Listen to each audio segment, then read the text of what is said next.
Good morning. This is Hugh the Scuffed coming at you live with oh, it's not showing up. Ah, there it is. Near Automata.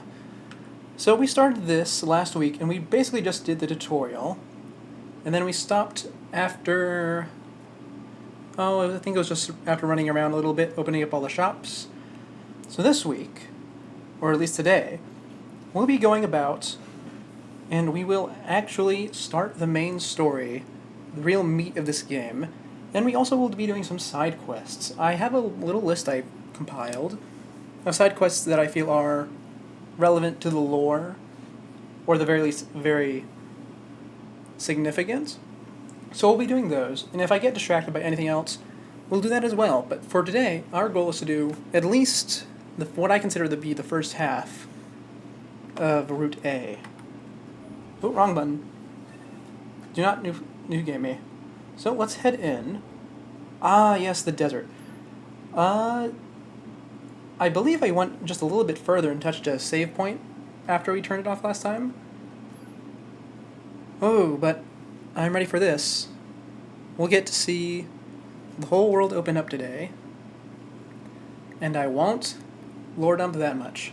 Also, side note, I've decided that once we get to Route B, since that's going to be our lore dumping section, really, I'm going to be using a save editor to give myself a bunch of materials to upgrade all the weapons. Not because I'm going to use them at max level. I'll use the legitimate ones, probably. But because if we go in here, and we go to our weapons, you can see a unique feature of the Yoko Taro games, which is that they all have a story embedded within them. And you get a little bit more of it every time you upgrade it. Now, actually upgrading these is a massive, massive pain. So instead of having you guys watch me run around with the scanner out in the desert, in the city, for probably an hour or two, I'm just going to, when time comes, give myself what we need, and then we can read the more interesting ones. Which might just be all of them. It's been a while. We'll judge it when we get to that point. But for now, I do want to see if I don't think I actually have any way to change my weapon set to be something more unique, because your moveset is dependent on what weapon class you have equipped. I think I only have the 2, plus bare fists. So we'll just run with the default for now. And it's desert time.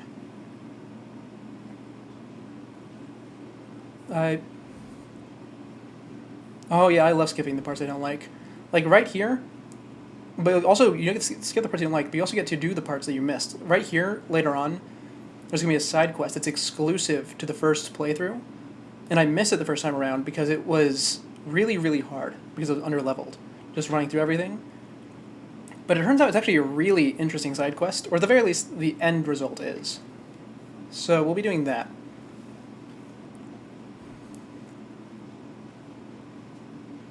Anyway, I believe... Oh, no, okay. We're still before the wall that needs to be blown up. We're back where the little stumpy guys who can't hurt me are.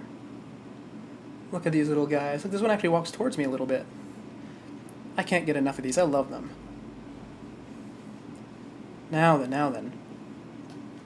It's time to actually get into the real part of the desert area, because this part right here is one of those areas where you're never actually required to go to by the main story. It just has a bunch of stuff hidden around it. Like in this building, I would never go into that building if I didn't know there's, like, for the main story. But if you come there on the second playthrough, I believe, you can use 9S to open up a chest.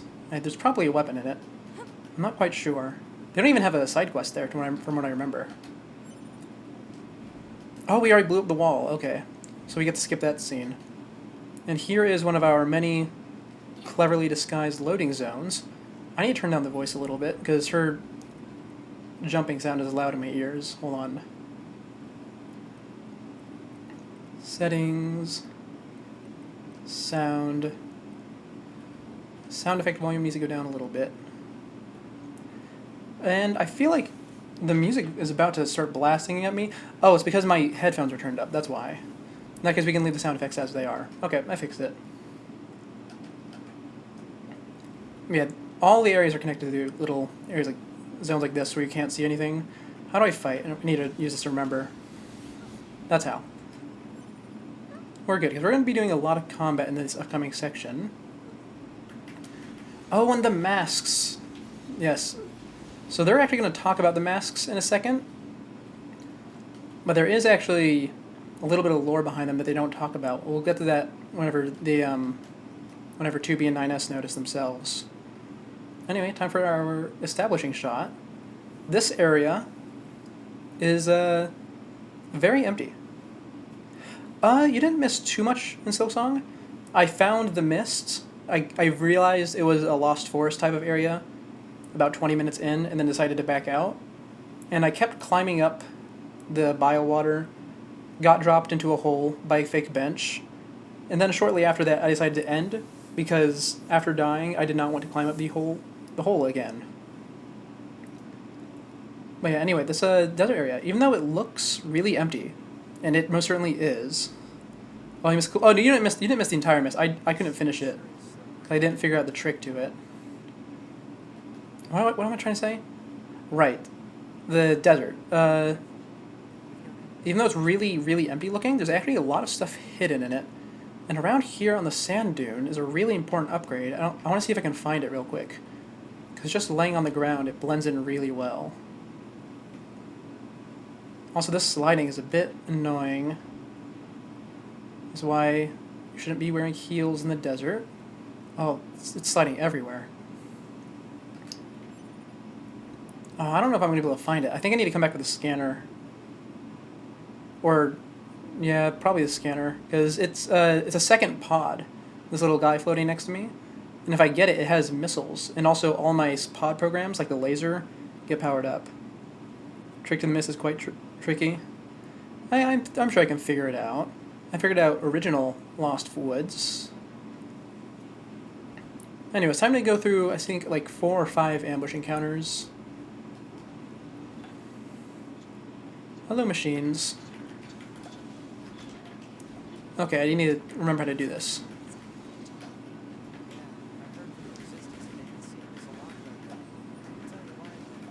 Oh, I need to use my gun, too. Okay. Okay, I think I've actually remembered how to do the combat for real this time. Now, what's the heal button? There it is. And use the small one. Wonderful, wonderful. Also, this pipe, this big oil pipe, it doesn't actually really have any significance. It's just here for navigating, just in case anyone was wondering. But there is something around here. I think I will find it right after this pit. Oh, I completely missed the laser. It's a shame.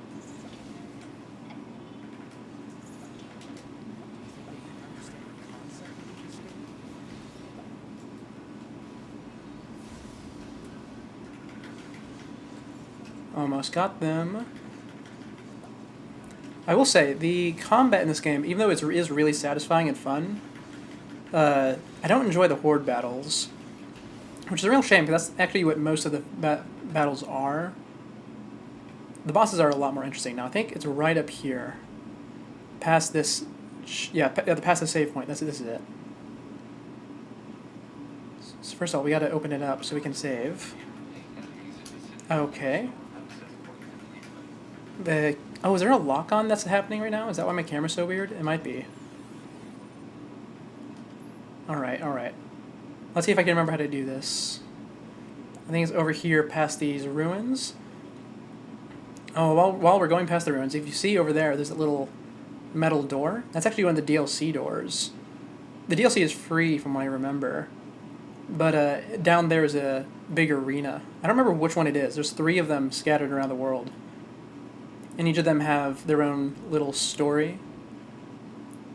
But for now, we gotta see if I can remember how to navigate through the sandstorm. I think if I just follow the invisible wall, it'll get me through it. But I'm not sure. Let's see if we can find our way. I'm not moving right now. Oh, am I moving forward? No, I'm not. Do I have... I have the map for this area, don't I? Does the map illuminate anything? Okay, I'm trying to get to right there, I think. And I know it's the passage is around here somewhere. Oh, am I going in? I don't think I am, actually. We might just have to come back later when I have something to help me get through. Oh, I'm moving. No?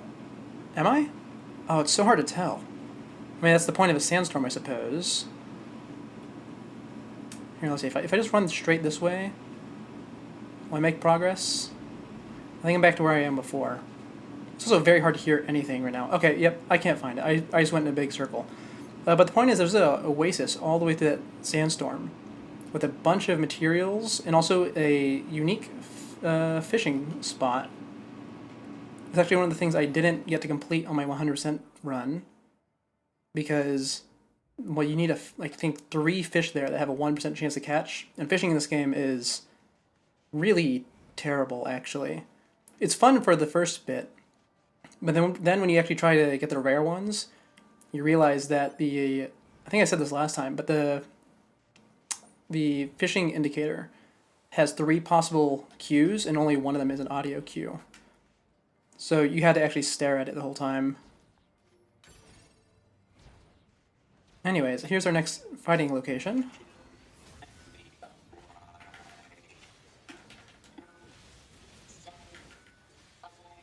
What's with the weird-looking outfits? I've seen that sort of thing when I was going through some old data. It looks like what humans used to wear long ago. Certain human collectives used to use face paint like that too.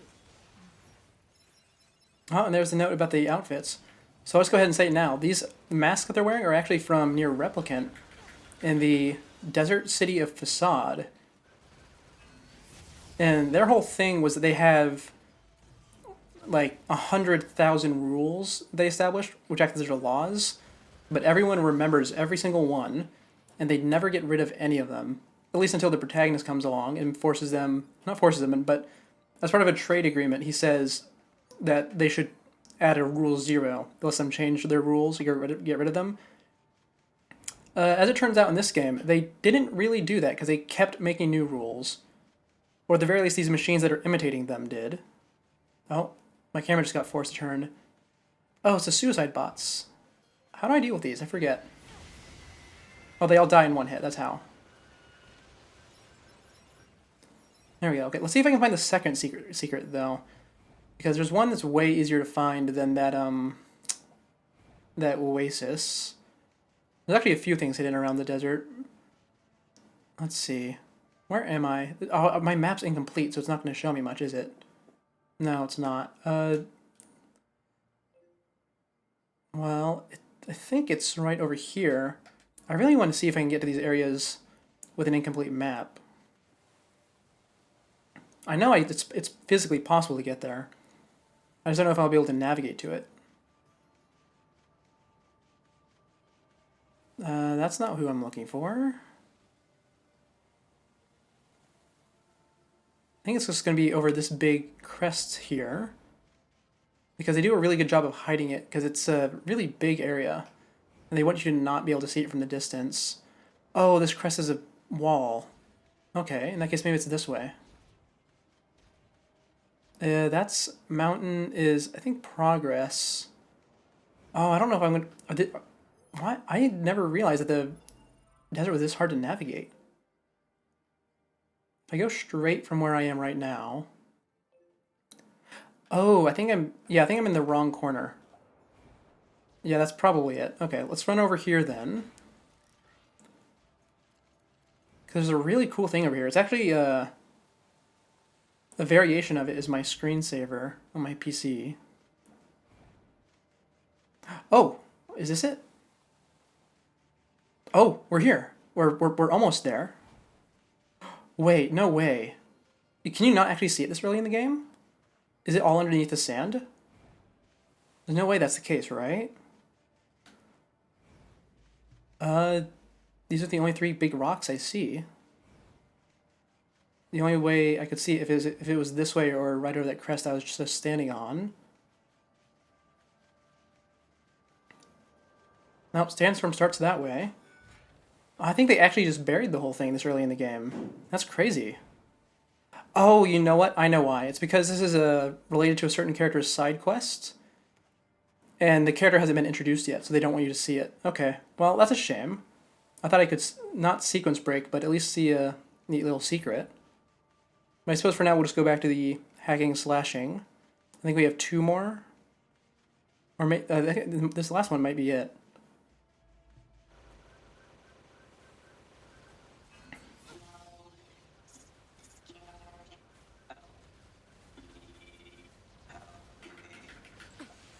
To be, it's fine. Their speech doesn't mean anything. They're just emitting words at random. If they wanted help, why would they be attacking us? Yeah. Oh, and there's 9S.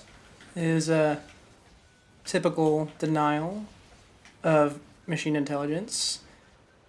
He's going to be doing that for most of the playthrough, even though a lot of the characters in this game are machines. A fair few of them, actually. Though I suppose they haven't been introduced yet as friendly. We only have the neutral ones. Actually, 9S and 2B's continuous questioning and skepticism and outright denial of machines' intelligence is one of the really interesting points that gets brought up in the story. I think I'll hold off on going into a deep analysis of that until they actually get to at least the next area. But it's something that I really, really enjoy. I think everyone enjoys it, actually, because this game does a lot of really good psychological stuff, I think is the best way I can describe it. Okay, and this is the guy that runs away. Ever heard robots attacking me, choking you out, help me? You think you question how hostile they actually are? Oh yeah, absolutely. The issue here that they're running into is that they are androids, and also they've, not them specifically, but androids as a whole have been fighting these things for thousands of years without any sort of communication at all. This whole talking thing is new to them. I think that was established in the last stream, so I just need to reiterate that. Oh, it's the apartment complex. I forgot about this area. I mean, I remember that it existed, but I forgot that it was a whole sub-area. It's a bit of an interesting one. I think there's only, one side quest that brings you here. Analysis. It is the ruin of a former human residential area. Large numbers of humans reside. Yeah, I think it's just the one. And metal shelters. If there's a second one that I don't remember. By names such as apartment complex. I do, however, remember coming here to farm for resources a lot, or at least look for items. Notification received from access point. Oh, and I remember this music. Actually, the first time I played this game, I think I got like motion sick, and I stopped playing here. But I kept trying to go through it, so I have this particular track burned into my memory. It's a really good one, though.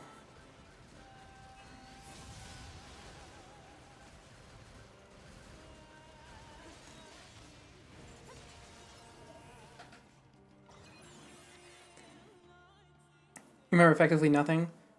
The desert is good. Last time I said I didn't want to do the desert, though, because it's a long thing, and it's mostly just slashing at these little guys that pop out of the ground. Everything after the desert I really like. Actually, I think the fact that the desert is so full of nothingness outside of side quests is probably the reason why they don't reuse this one much, like in terms of set pieces. Because they have you go back to just about every stage at least once. And I think for this one that you actually come back just once. At least from what I recall. Target confirmed. Let's get him. Oh, here's our little guy. We gotta chase him. Can't catch him, though, because he's gonna be teleporting around every time he goes behind an object. But this hallway in particular, I remember, because this is the one where I kept trying to push through the first time around, and I just couldn't manage it. And then remember the second time through, I tried to play in hard mode, and this is where I gave up on that, because hard mode in this game, as it turns out, is very hard. Everything basically two-shots you.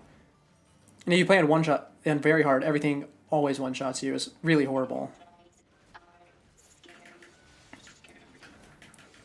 Because as you can see, I get hit a lot. This is basically a bullet hell.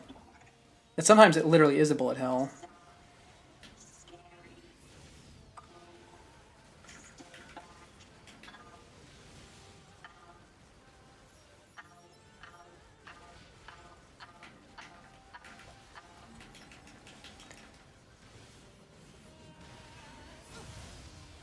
There we go. Oh, never mind, one more. Oh man, these things are destroying me. Maybe I should put auto heal on, huh? That might be a good idea. I think there's gonna be a big one now. Yeah, there he is. So these big ones are really fun to fight. Not because they're especially complicated, but because you can break the big armor pieces off their arms. And I just find breakable body parts on enemies to be a very satisfying thing. I don't know if I'm going to be able to do it for this one, though, because this is one of the shooting varieties.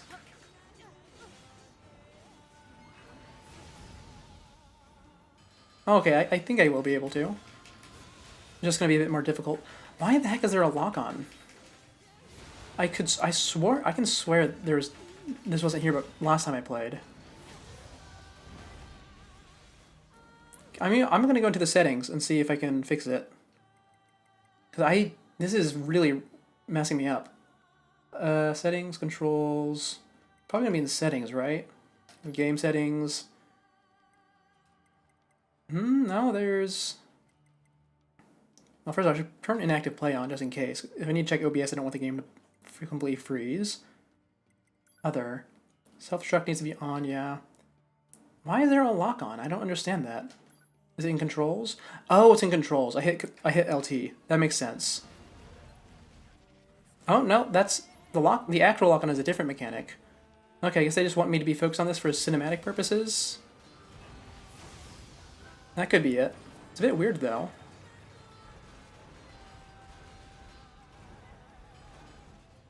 Also, if you look at this guy, you can see he's actually just, like, 5 guys stuck together. He has a head between his legs, on his back. I think before you destroy the armor, he has one on each arm, and he has one on his head as well. You'll notice, actually, that a lot of the basic enemies like this are just the little stubby guys all coupled together. Oh. Level 7, wonderful. I need to hit around level 20 in order to do the side quests effectively that I want to do. So ideally it will be a bit higher than that, though.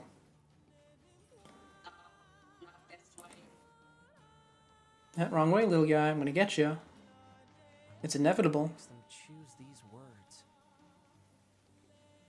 Oh, and here's one of the scenes that made me replay the game. Okay, up here. So, obviously, if you're a player, you're just gonna sprint through this whole thing, right? There's this little passage with nothing going on.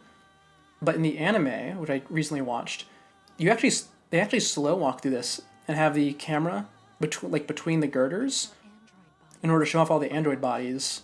They were killed by local machine life forms. What are they doing here? Oh. It's like they were gathered here. Yep. Also, this is where they introduce you to the corpse mechanic, in case you haven't died yet. But yeah, this is a really interesting room, because it has no significance, really, in-game. And most people are going to run straight past it and hear the dialogue as they're leaving it. But I really just love how you can just get away with having such a graphic scene, and it's just completely fine because they're all made of plastic and metal.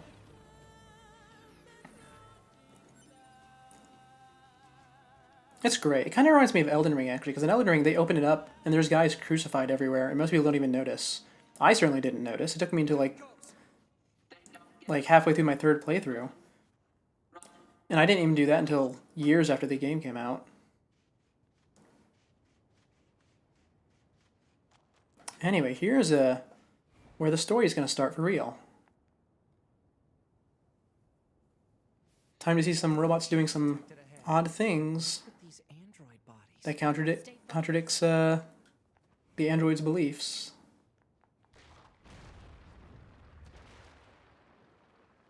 Down we go, into the corpse pit. Yeah, how many things you can do to trick the sensors. Well, speaking of tricking the sensors, here's something coming up. What is this? Yeah, you can just get away with crazy things, huh? When they're made of metal. This is the big robot orgy pit. And I don't think anyone actually brings it up after this. It's just sort of happening. They don't have any feelings. They're just imitating. And now we get to kill them all.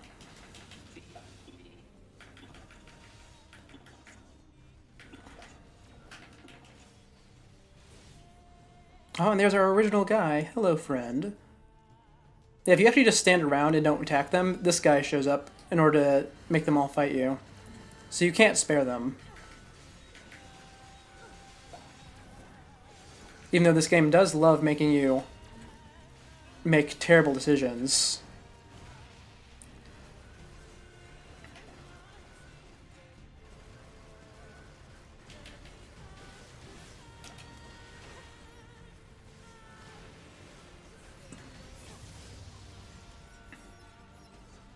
Now, here comes all the ads joining the fight.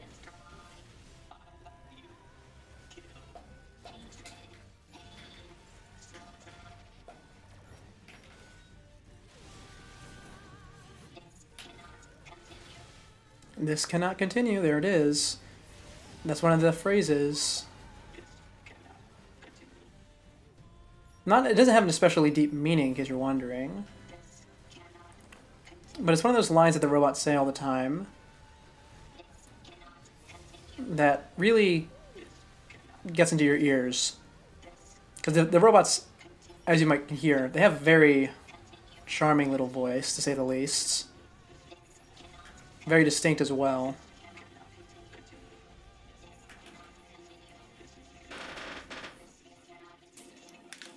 This cannot continue. This cannot continue.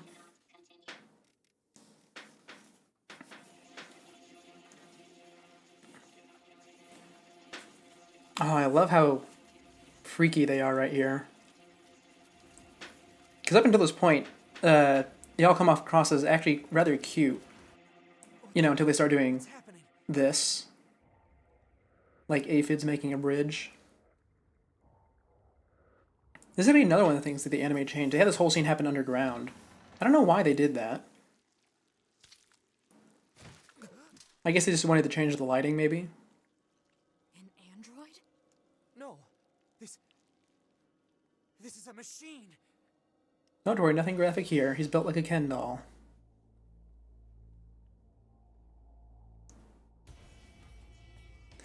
Anyway, that little dialogue there, not dialogue, that little text that shows up for his health bar, that translates to Adam. Pretty self-explanatory name, or at least I would think so.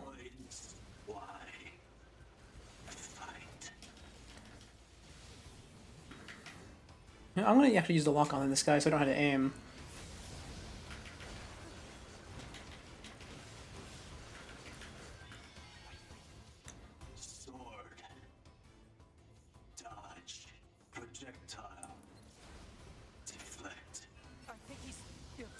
Hello, Adam. Oh, I forgot you actually have attacks now. I should probably heal first then, huh? That'd be the wise decision. Also, to my knowledge, if when he's level 1, if you just stand there and don't do anything, I don't think he attacks you, actually. You can't progress, though, unless you attack him. But it is interesting. Oh, he already has a shield. And now he's teleporting. He is a very fast learner. If only I could level up so quickly. Oh, the auto lock-on has a really terrible aim. I suppose that's the downside. Because if you're aiming it manually, he has perfect aim, I think.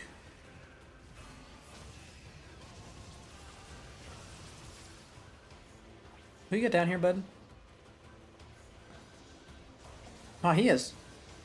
Oh yeah, no, the auto lock-on has really horrible aim. I never noticed that because I never use it. Anyway, I need him to come down here so I can continue the fight. Hello.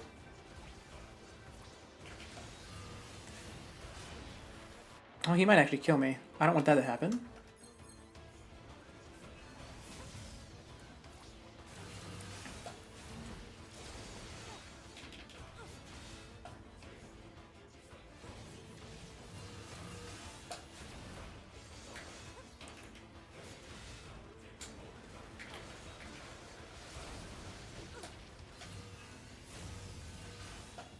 Also, if you look in his little bubble he makes before he tries to attack me, there's actually two of them.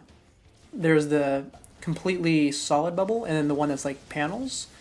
The solid bubble deflects if you are using a physical attack, and the panel deflects if you're using a range attack. And you'd know that in the game because these are the same bubble shields that the player can use if you buy them from the shop. I, of course, did not buy them yet because I'm poor. But we will probably try playing with them later, because even though I wasn't a fan of them in my first playthrough, I went and played Near Replicant afterwards, and the bubble shield was really good in that game, as an offensive tool and as a defensive tool. Anyway, the machines have blood now. I don't know why they have blood. In fact, the androids also have a blood-like fluid in their body. Is this really a machine? And I think it's just there to be symbolic, to show how they really aren't that different from humans. Anyway, second guy's coming out now. What's this? A second human-like machine born from the chest of the first one? I wonder what their name could be. 2B, we gotta get out of here. That's not actually a dig at the naming sense, actually. Canonically, he's not actually named Adam yet, even though that shows up on his health bar. He's actually going to pick up that name later of his own volition, and we'll actually get to hear his thoughts on why he chose it. Same with the second one.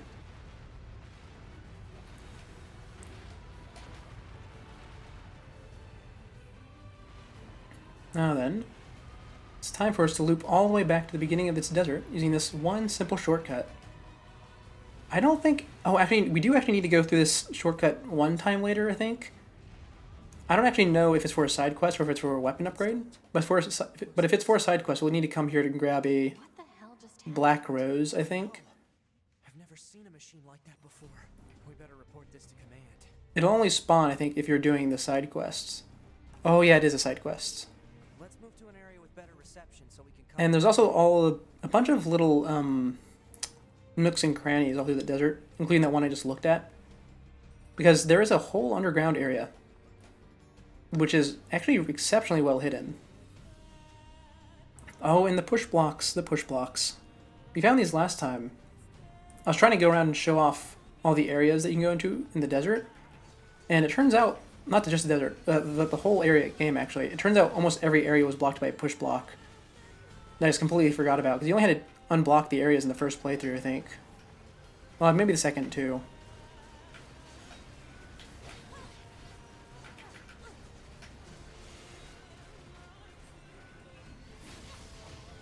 Oh, don't kill me, I just finished fighting that boss. I don't want to die now. There we go. Wonderful, wonderful. Now we can get to the rest of the game. I really like the rest of the game. I think it's just that the desert aesthetic isn't something I vibe with. I much prefer areas that are colorful, We should be able to reach command. or at least blue tinted instead of yellow tinted. Do you copy? And luckily every other area in the game is one of those. That being either colorful or blue tinted. We weren't able to capture them, but I have combat data ready for upload. Understood. Ready to receive. Hopefully you can get something out of it. Oh, I think that's the only time in this playthrough that we get to talk to 9S's operator. Oh, what was her name? I think it was 610? Oh, it's hard to remember. The two operators have very similar names because they're both the same type of android. 610 and what was the other one? Nope, I can't remember. It's fine though, because we made it to our save point. And I think we're... Oh, it didn't finish loading in, but I think we're going to get a phone call here, and then we'll get to go to the next area, which is actually one of the most popular in the entire game. It's definitely the one that most people talk about, or at least show off. Say 2B, I was hoping we could talk about our next move. I'm worried about the damage we took in that last battle with the machine. We certainly were taking a lot of We damage. should return to the resistance camp to resupply and conduct maintenance. Yeah, that's exactly what I was going to do. Let's go back. You got it. Alright, alright. Resistance camp. I need to buy more heals. I probably need to buy an auto healer so that it can automatically use my items. And I guess we can probably check for side quests while we're there. I don't think many of them are going to be open yet, considering this building up here still doesn't have his guy on top of it. And that's one of the earlier side quests that show up, because it's supposed to be something you do across the entire game. But we'll go grab this save point up here. Then we'll stock up on supplies, and then we'll get to head to the new area.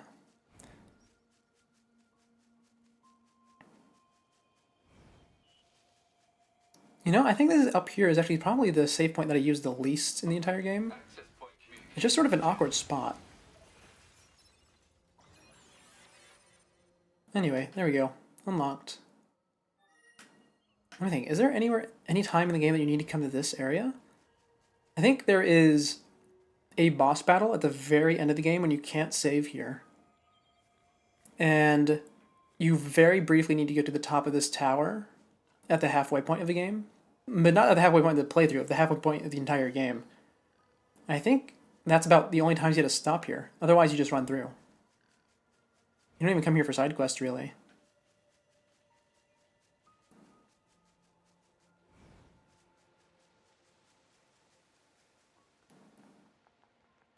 Oh, I love these giant trees. You can actually run up them. Not all the way up to the top, but up to the roots, to the building tops. And also into some of the buildings.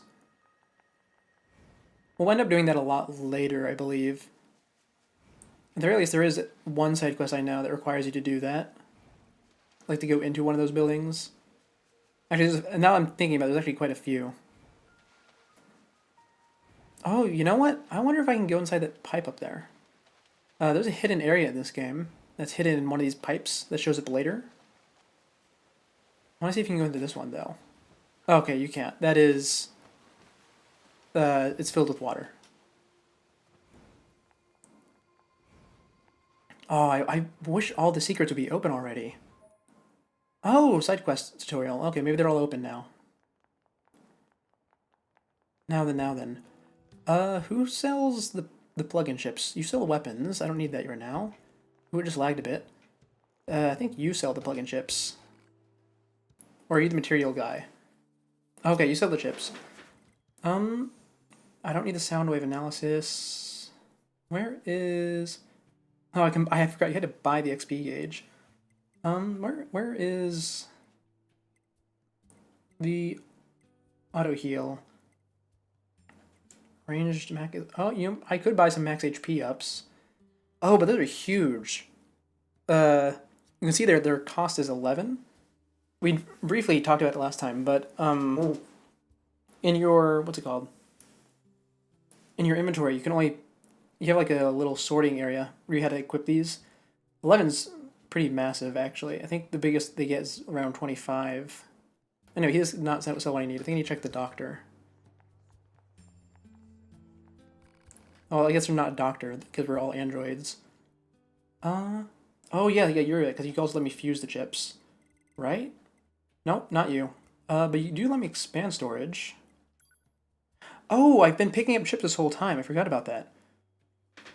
Okay, we can combine some stuff. And here's a neat thing that my game never ever tells you. If your chip has a diamond next to it, that means it's the minimum size it can be for its current upgrade level. So this max HP up plus 2, we will not be combining with anything, because it would kind of ruin the space, because you can see it's the same size as the max HP plus 1. Anyway, let's combine our shockwaves, because shockwaves are a really good ability. We're not going to be using charge attacks much. Oh, I already have an auto-use item. Okay. Oh, I forgot you start with one, don't you? And then you just had to go grab it from your corpse. And then Taunt Up is actually quite useless for us right now, because we don't have taunts unlocked. And we won't have unlocked until the 3rd playthrough of the game, which is technically the last one, because after that, playthrough 4 and 5 are significantly truncated. I think that's the right word. Anyways, I would like to buy the increased storage space while I'm here.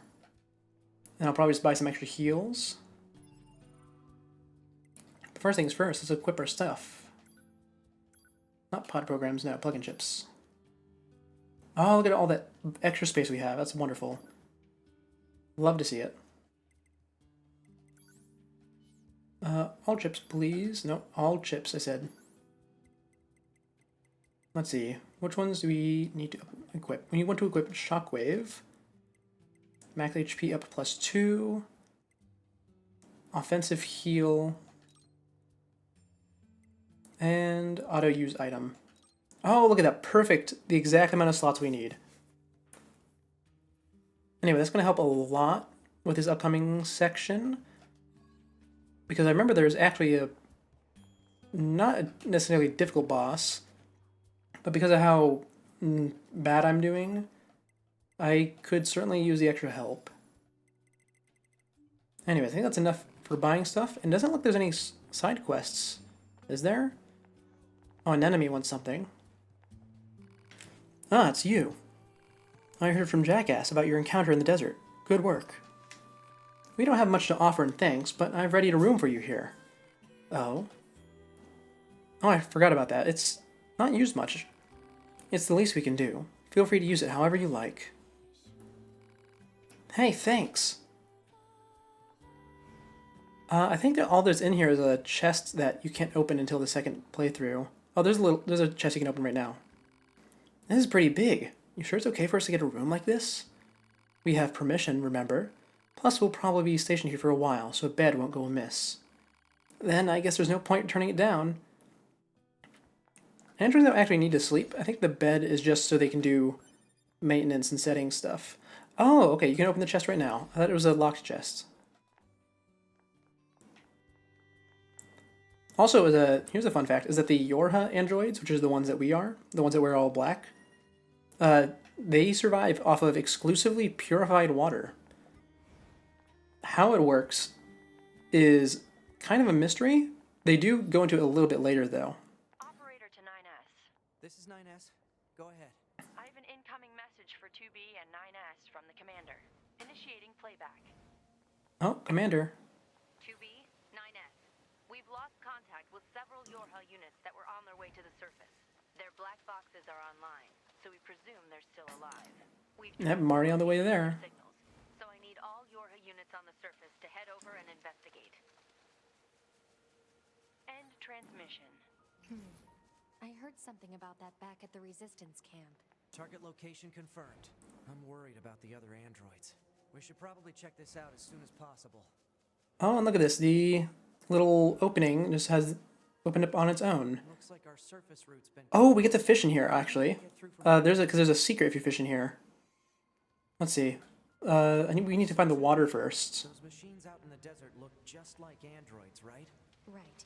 But we androids were modeled after our human creators. So why would machines try to look like us? There's no point trying to work out unsolvable problems.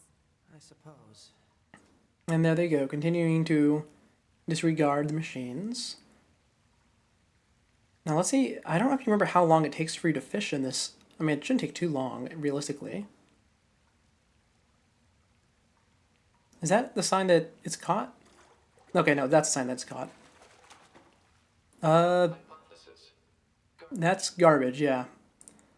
It does actually go into my encyclopedia as something I can read about.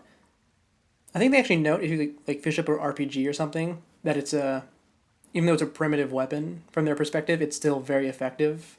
So the surface androids who've been fighting for hundreds of years still use them on occasion.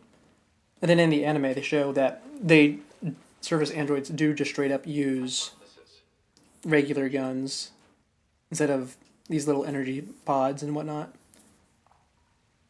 Because they are much more similar to humans. They just, don't die if they get a limb knocked off. Hypothesis. Garbage. I have a feeling we're going to be getting a lot of garbage, though. Because the item we're looking for is technically garbage as well, but it has a function.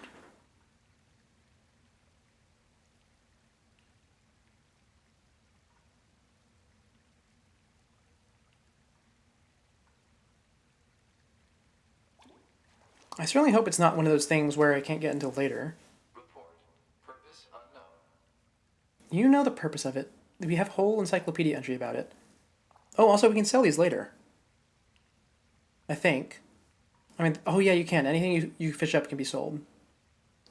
Except for two things. One of which we're trying to get right now.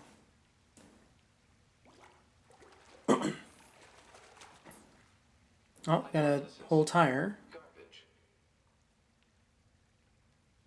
Come on, pod. Give me what I want. You know what I want. There's only one reason why someone would be fishing in this sewer. Oh, I hope this is the right sewer. This is what happens whenever I don't get what I'm looking for really quickly. I start self-doubting. Because the wiki for Nier is not especially great. Hey, look, there's the RPG I just mentioned, I think.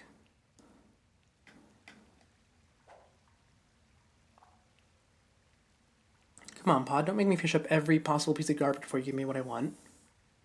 Come on, this time.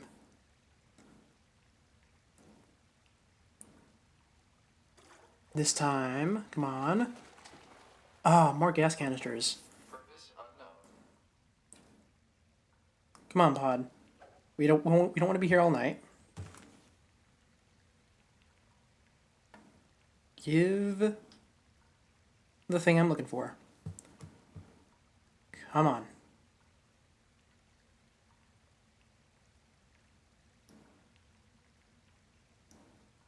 Come on.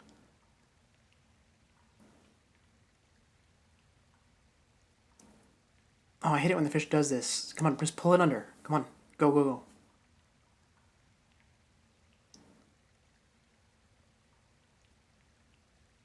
Oh, okay. I wanted to see if that was one of the audio-less cues. I'm getting impatient. I think it's just... I'm usually not especially impatient with these sorts of things, but I spent so much time fishing in this game. And it's all coming back to me right now. I hate it. In the meantime, look at this little holographic, or like hologram stool that we make. It's a very interesting choice, and I quite like it. A bit unnecessary though, considering 2B isn't actually going to be pulling anything. The pod handles that all on its own. Oh, has the stream frozen on my end? Or I hope not. Here, let me see. Oh no, it's good. It's good. It's good. Come on. Oh wait, that was it. Oh, that was one of those audio-less cues. Okay. Fishing games is either the worst, most boring experience ever, or it's fun with friends. Oh yeah, yeah. I think both the Nier games have absolutely abysmal fishing. This one, I mean, you can see what's happening. It's not especially interesting. As in, there's no mini game. You just wait for a cue, and then you hit the button. And then in the other one, they don't explain it very well. They just sort of throw you at it with maybe one dialogue box of tutorial and expect you to get it. And it's really terrible. Like, even in the remake. I did end up doing all the fishing quests because I knew something interesting would happen. Because even if the side quests in that game aren't great, the dialogue connected to them typically is. And it was worth it in terms of story. In fact, I'd say it's one of the better side quests in that game in terms of story. It's just a shame that they just can't figure out how to do fishing in these games well. We're going to try this. Whatever we pick up next will be the last thing we get, because I don't want to sit here forever trying to get this item. Okay, another car battery. Okay, well, the point was we were trying to get the weapon from the prologue of Nier Replicant. It's an iron pipe. And even though it's not especially good or interesting looking, it does have a weapon story connected to it that I want to share, at least from what I remember. So I'll probably get that as part of my... I'll probably do like one session of off-screen weapon collecting, because I do need to find all the weapons to do a certain side quest in this game. And I don't want to run around trying to find hidden passages for however long that's going to take. Anyway, here's one of the most popular areas in the game. The theme park. Oh, we love theme park areas in video games. They are always so fantastic. And now we have the clown robots. They weren't built like that. They chose to look like that. It's very strange. Most fun you've had in fishing is Terraria? Oh yeah, I love fishing in Terraria. It is a bit of a shame that they nerfed it in pre-hard mode, but I understand why. I'm just still not over it is all. This is weird.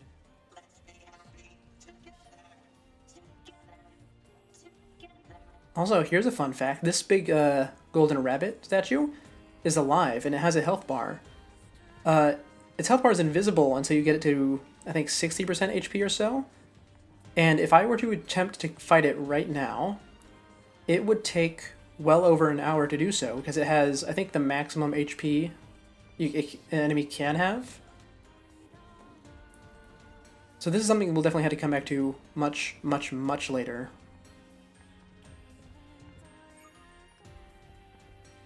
Haven't found a carnival area to let you down? Oh, yeah, same here.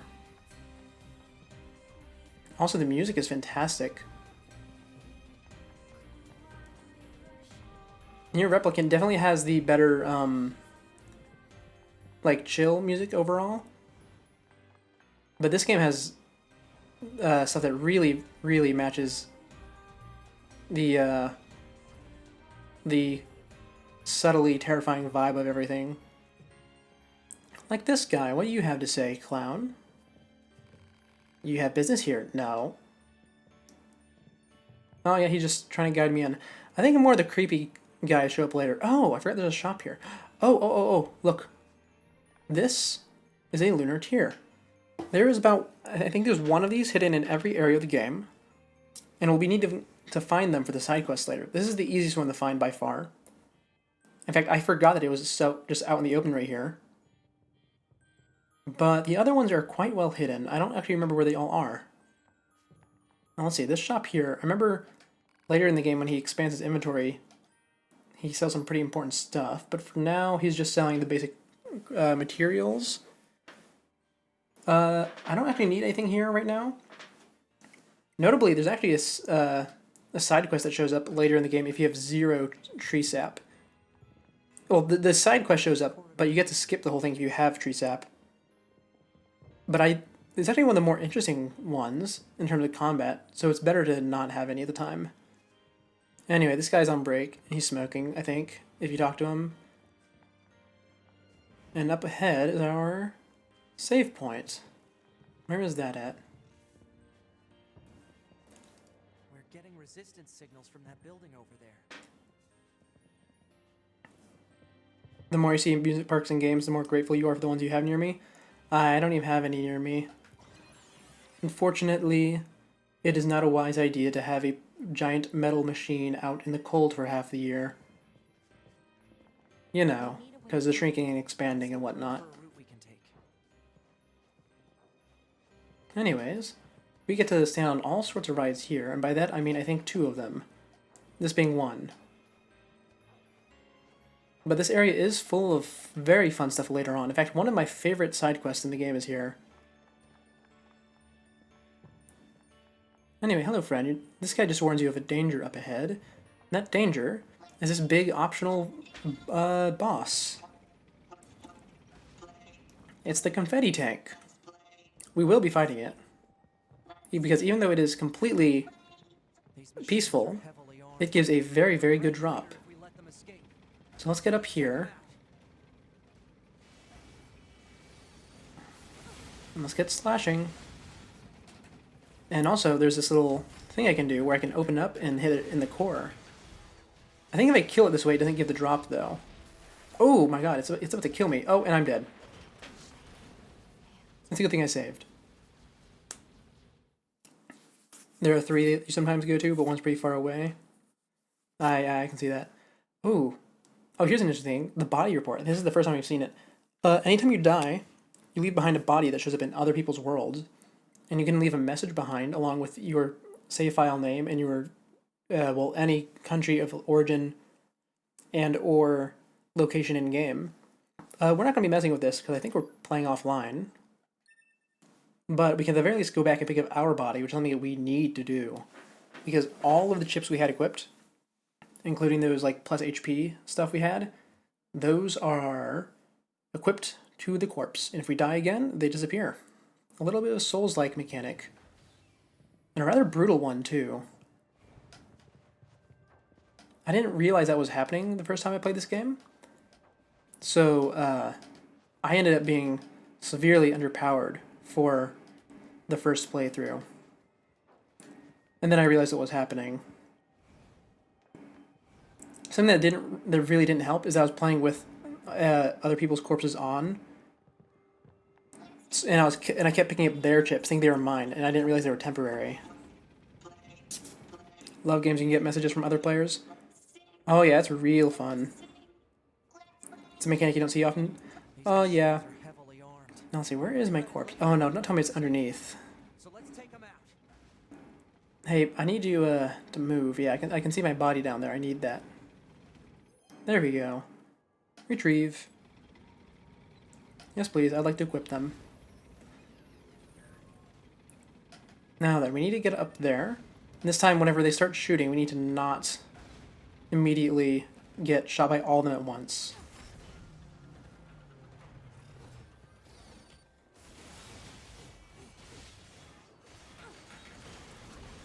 Yep, jump off. And there we go. It's time to fight the tank. Now, all these little heads on it can be individually killed, from what I remember. Yeah, there we go. I think I just killed one. Oh, I think I just killed the second one, yep. And the more you kill, the easier it gets. This is something I really like to see in boss fights, where whenever you damage them, it actually matters, instead of just being a health bar that only matters if it's 100 or 0. You don't see it in a lot. Like, even in games where there is enemy damage built in as a core mechanic, like Monster Hunter, you don't see it much. But I do appreciate it. And yeah, I don't think I can kill the top one. I think that's the main body. We can try.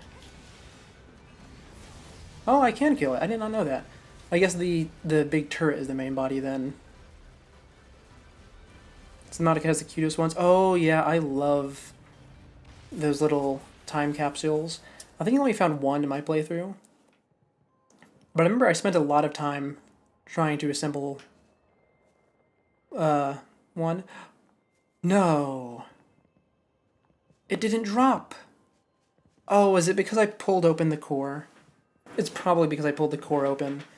Okay, well the point is, when you kill the tank, it drops the machine core. And 2B and 9S note that this is the source of machine's power, and that's really mysterious. It's like an alien technology, literally, and that it has a lot of resemblance to plant cells, which is something that'll come up later. As far as like how useful it is, you can sell it for I think 10,000 monies.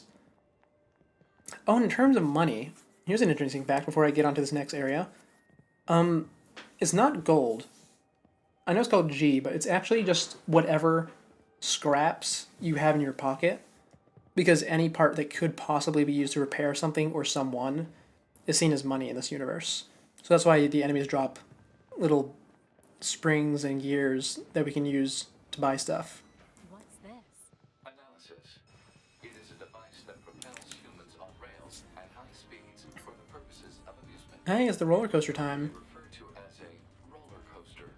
Humans sure are strange creatures. I'm surprised it can still run with all this concrete in it. Also, I can't imagine that this, what sort of amusement park this was before the androids and aliens, because as you can see, it's a very odd shape. If you want to call me Nines, it's totally okay. Oh, I forgot I have the shockwaves on my sword now. Oh, It didn't really work on the roller coaster because I'm constantly moving, and the shockwaves are moving in their own direction. Instead, oh, and just like that, they are slower than this ride is. I don't know why my auto item isn't working though.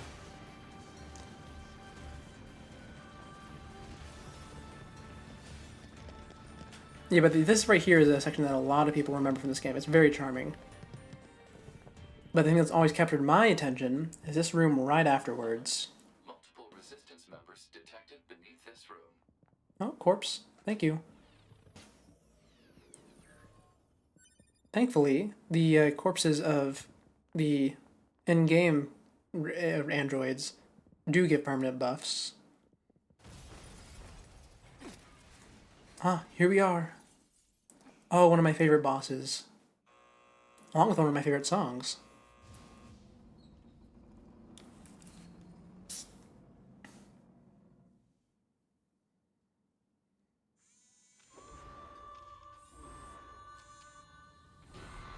This is Simone.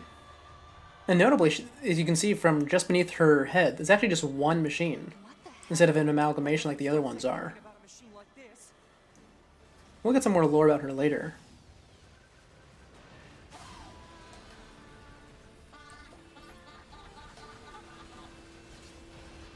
Also, just in case it somehow slipped your attention, like it does with many people, those are the resistance members that we are looking for, attached to her skirt and hanging from her head.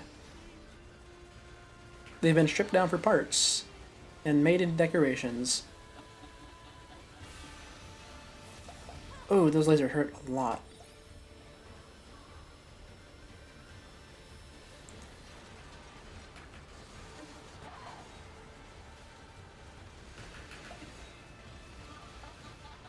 Yep, let's run from the missiles.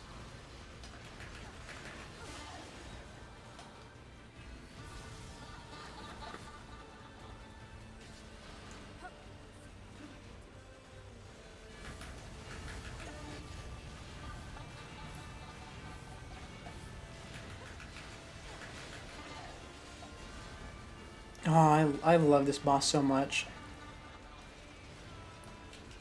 It's a shame that the music gets a little bit drowned out by her projectiles. They are quite loud.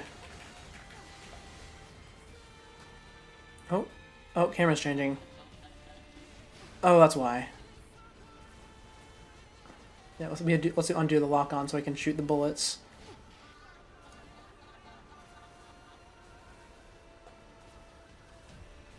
That is the easiest way to deal with this. Just spam bullets everywhere. Oh, and now here comes the purple orb, dark purple orbs. You can't shoot those ones, so you have to get a dodge now. Or hit them with your sword, I suppose. Either way.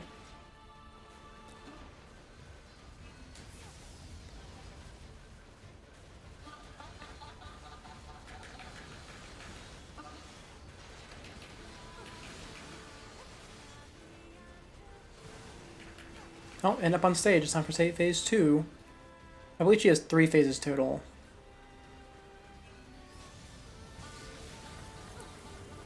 Oh, and look, here's a little preview at what's going to happen in the second playthrough. So this is the hacking minigame. 2B can only do it defensively, and I think she only does it like 2 times in the whole game. But that's 9S's whole thing. Oh, yep, I need 9S to repair me. I have no idea what the speedruns for this game look like. I just hope that they aren't like filled with warping around everywhere, because I don't really like those types of speedruns. I'd much rather see someone actually beat the game quickly than exploit through it quickly. Anyways, there are many, many corpses here. And I don't actually know if you can expend all of them. So every time you are going to take one of these down, one of them ones from the audience is going to get thrown down a little later. Not right now, but in time with the music and whatnot. Oh, and also if you get hit with those little sonic shrieks they're doing, that puts you into the hacking minigame again, so you can defensively do that. Oh yeah, here it is. This time is a bit more interesting though, because it actually fights back.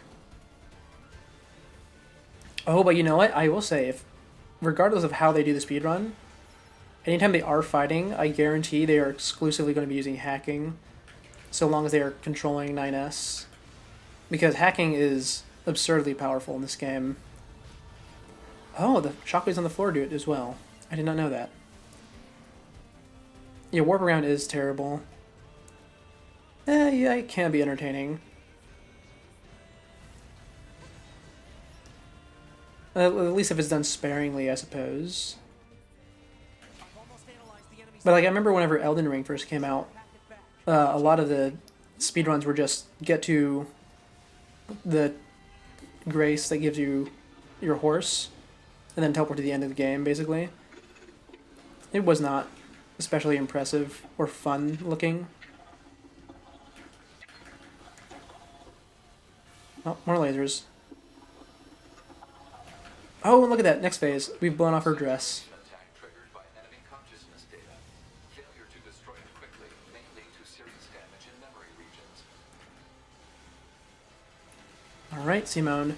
Show me that new attack pattern. Oh, yeah, look at that. Her little freaky legs. Oh, I love those. Oh, no, pull them back out. I want to see more of their leg attacks.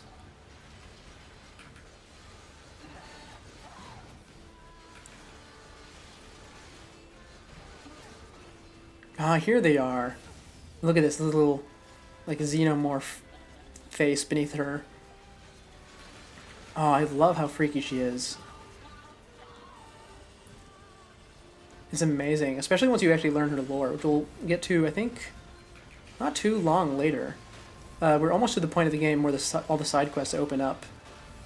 And one of the side quests goes into what the heck is up with this person, or this machine. Oh, she might kill me.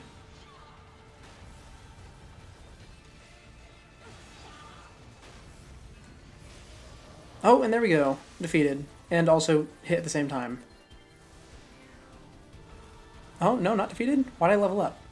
Oh no, I did defeat it. Ending cutscene.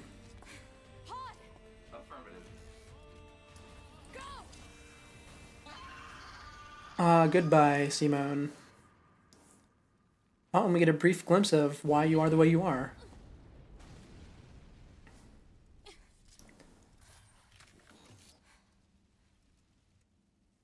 And now the amusement park is open. Not for side quests quite yet. But it's open for us to run around in at the very least.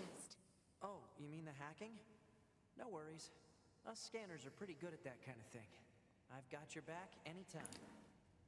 Oh, I want to talk so much about this stuff. Like about him being a scanner. I'm sorry, 2B. Their circuits are fried. I think they were only being kept alive. But I'll keep it for a bit later, because talking about the scanners and their nature can be a bit of a spoiler, since a lot of stuff regarding 9S's character and history will come about in the second playthrough when you actually get to control 9S. So, What is it? that machine had some pretty weird things to say, huh? It's almost like it had actual emotion. The machines don't have feelings. You said that yourself. Yeah. Oh, and here's 2B being aggressive about it now. It's her turn. Needless to say, they are very disturbed by this whole situation. And they will continue to become more so. Hostiles! Oh, okay, sorry. Hearing hostiles and looking at a white flag was just a bit funny to me. This thing is awfully verbose for a machine. Yes, we will go to your village. A trap. Still, we should at least head over there and gather data, right? Yes, please. Oh, look at this. I think this is the second to last area we need to be opened up. And then we should have access to everywhere in the map.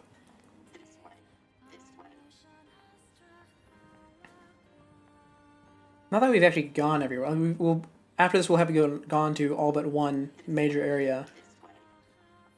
But there's lots of little alleyways and stuff hidden around that we'll get to look at. Especially when we're doing that Lunar Tier quest later. That won't be a thing for today, because I need to be a higher level for that.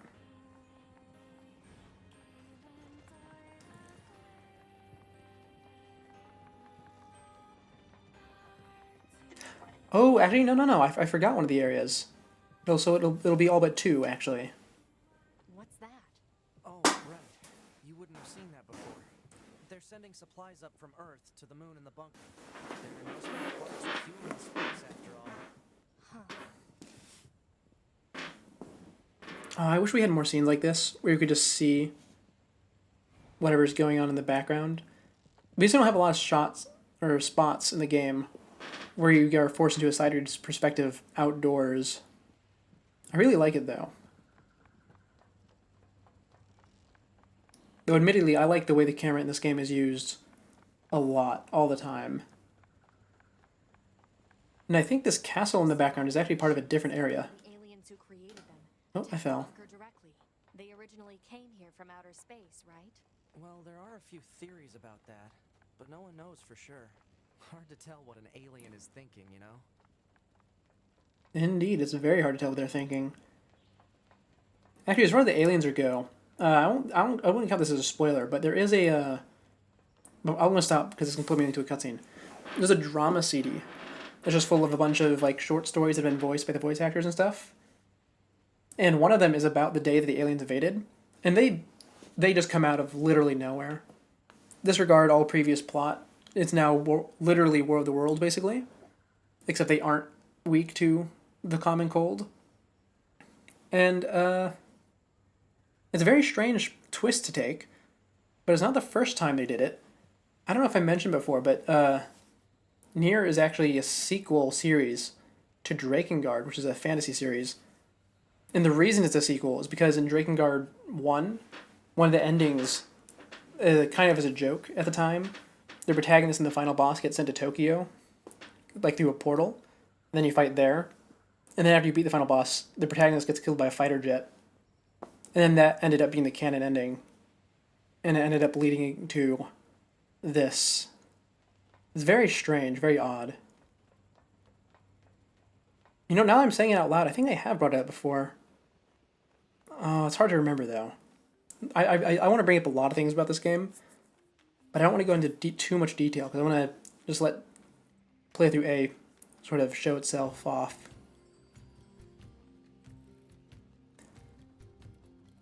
Anyway, here's the machine village. They're friendly. They all have white flags.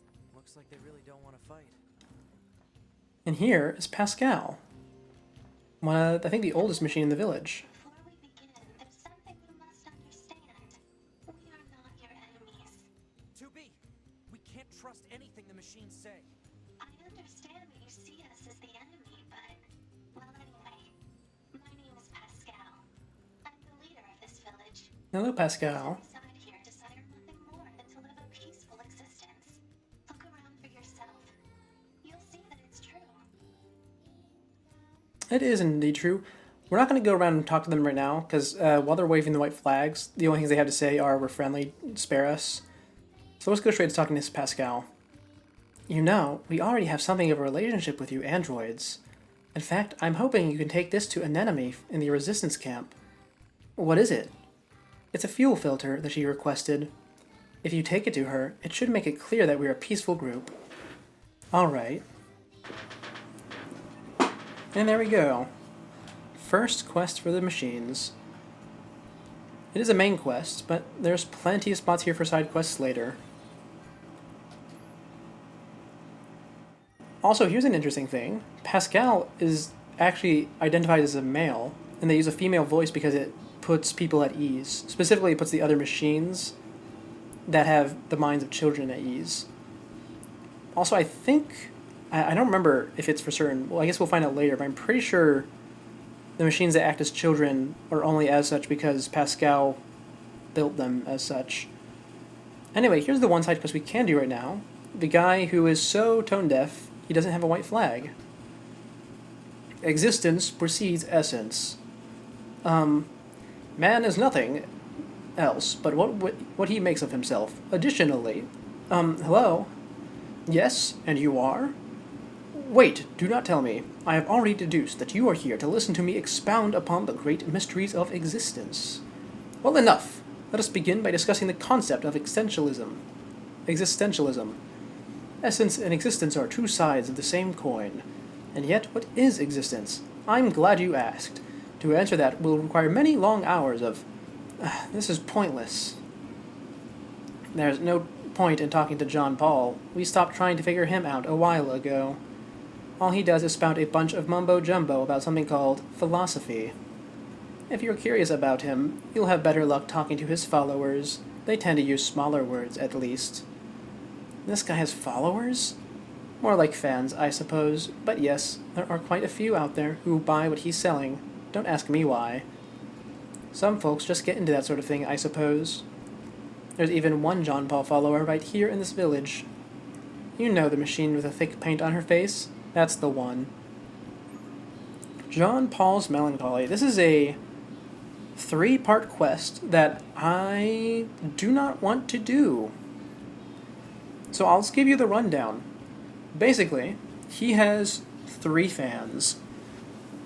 They are all female robots, or female identifying robots, that are in love with him and want to charm him in some way or the other. So they all try to do so by having you bring him items, whether they be gifts or letters or whatever the third one was. He doesn't like any of them because he's too wrapped up in himself and his philosophy, which is complete nonsense, by the way. And then once you've communicated all 3 of the machine's desires to him, he decides, hey, you know what?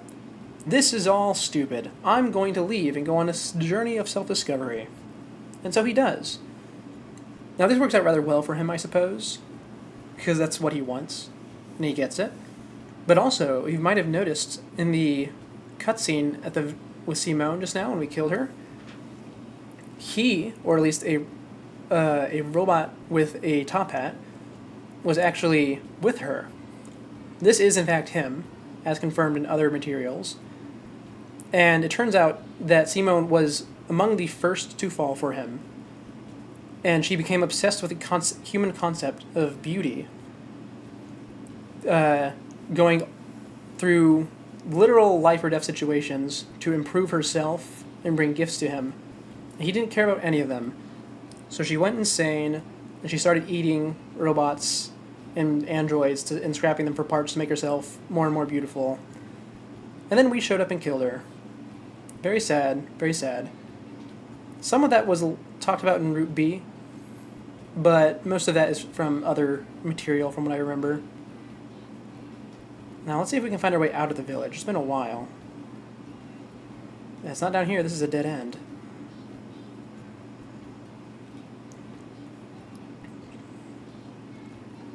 Is it this way? No, this is back to John Paul. Is it this way? Come on, 3rd time's the charm? Oh, no, it's not. This is the first follower. I need to find the other entrance. Is it this one? Okay. Nope, okay, I guess you just come out the way you came. Oh, right, there's a push block. I always forget that the push blocks exist. Oh, there's an item in here. There we go, skill salve S. I never used a single one of those, actually, in any time I've played this game ever. Maybe we'll do it this time around, who knows. For now, we need to find our way out, which is this way, and I think we just turn right instead of going left. Oh, right, because the forced camera perspective, you didn't even see this little path right here last time. Yeah, we follow this, and then it'll take us right back to City Ruins. Wonderful, wonderful. Also, here's a little fun fact. That little valley down there, that's not instant death. You can go down there, and there is stuff down there. The only issue is that I think all the enemies down there are like level 60 or something. So I will get one shot by all of them.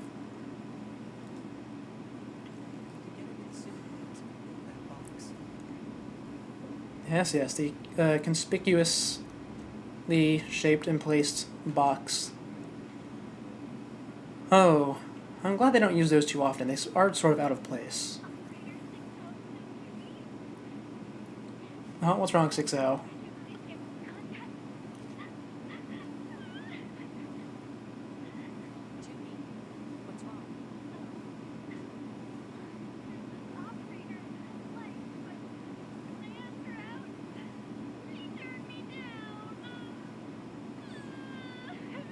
Oh, well, that's a shame. Tubi, comfort her, I command you.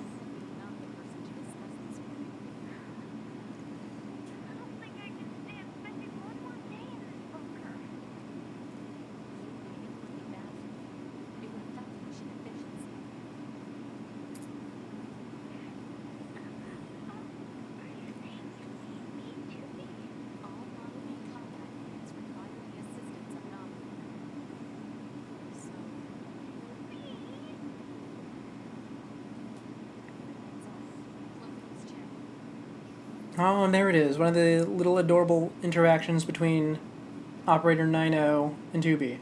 We don't get too many of those. There's a lot more interactions from what I remember between 9S and his operator, at least required interactions. But later on, actually very soon, I think, we will get to do a side quest about 2B and her relationship with her operator. It'll be nice.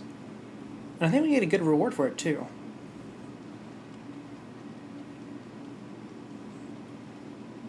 Anyways, up into the resistance camp, we got to deliver that part.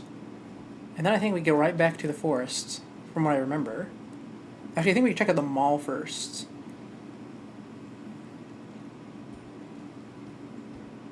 Ah, an enemy. Am I saying that right? I hope so.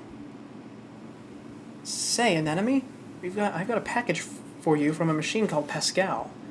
A fuel filter? Ah, perfect timing. We were running low. Wait, you met Pascal? Sure did. So you've been consorting with machines, huh?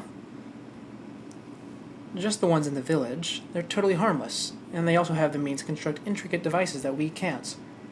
In exchange, we provide them with oil and other materials. I guess you call it a form of commerce. I see. Anyways, if you're heading back there, please take this high-viscosity oil to Pascal. Okay, we do have to go to the village one more time. And I assume the side quests and shops will be open now, since they're not going to be swinging their flags about. Oh, and there's a side quest that's popped up. Let's go see it. Who do we got? Which one is this? Say, you're the new Yorha models, aren't you? I guess we're the newest, now that you mention it. Did you need something? I bet new models like you can handle pretty much anything, huh? You might even be able to... No, I shouldn't ask. That'd be rude. But, yet... Why don't you tell us what's wrong? Maybe we can help you out. Oh, well, if you insist. Turns out one of my friends has gone missing. Missing? That doesn't sound good. Where was his friend last seen? At the material storage site where he works. The storage site, eh? Maybe we should check it out. Oh, please, would you? Without him, please. Resistance Disappearance. This is not one of the side quests on my list, but it is entirely contained within this area, so I suppose I can go back here and do it. I believe he's right back here. Oh, right, and you can't... Ooh, look at this. In the background there, those two red-haired androids. That is Devila and Popola. They're not actually going to show up at all for a while. Like, in terms of not just main story, but also side quests and just dialogue in general. Because I think they're going to be sent off, like, canonically, on a mission soon. And then they're not going to show up until the second half of the game. But they are very interesting characters, and anyone who's played Nier Replicant would immediately recognize them. Because they're in those games as well. It's actually one of the plot twists in that game that they are androids, because androids are not a widely known thing. Anyways, I need to find the entrance to the back area. Okay, it's up here, the ladder. Oh, and here's another fun character, this one in the red hood. They're actually a surprise character that'll come up later. They're part of one of my favorite side quests in the whole game. But it is a little while off. For now, we need to get the manager to open the door for us.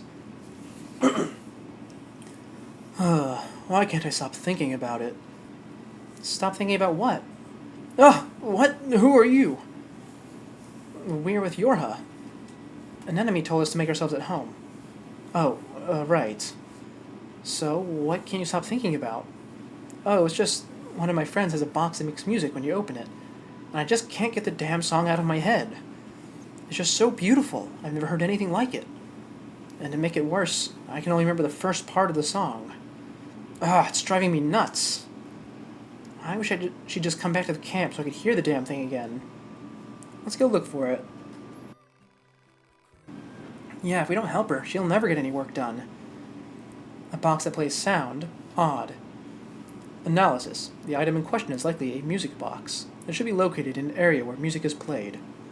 Proposal. The local amusement park would be a logical area for reconnaissance. That's some fuzzy logic there, Pod. But hey, might as well try it. Not like we have any other leads to go on.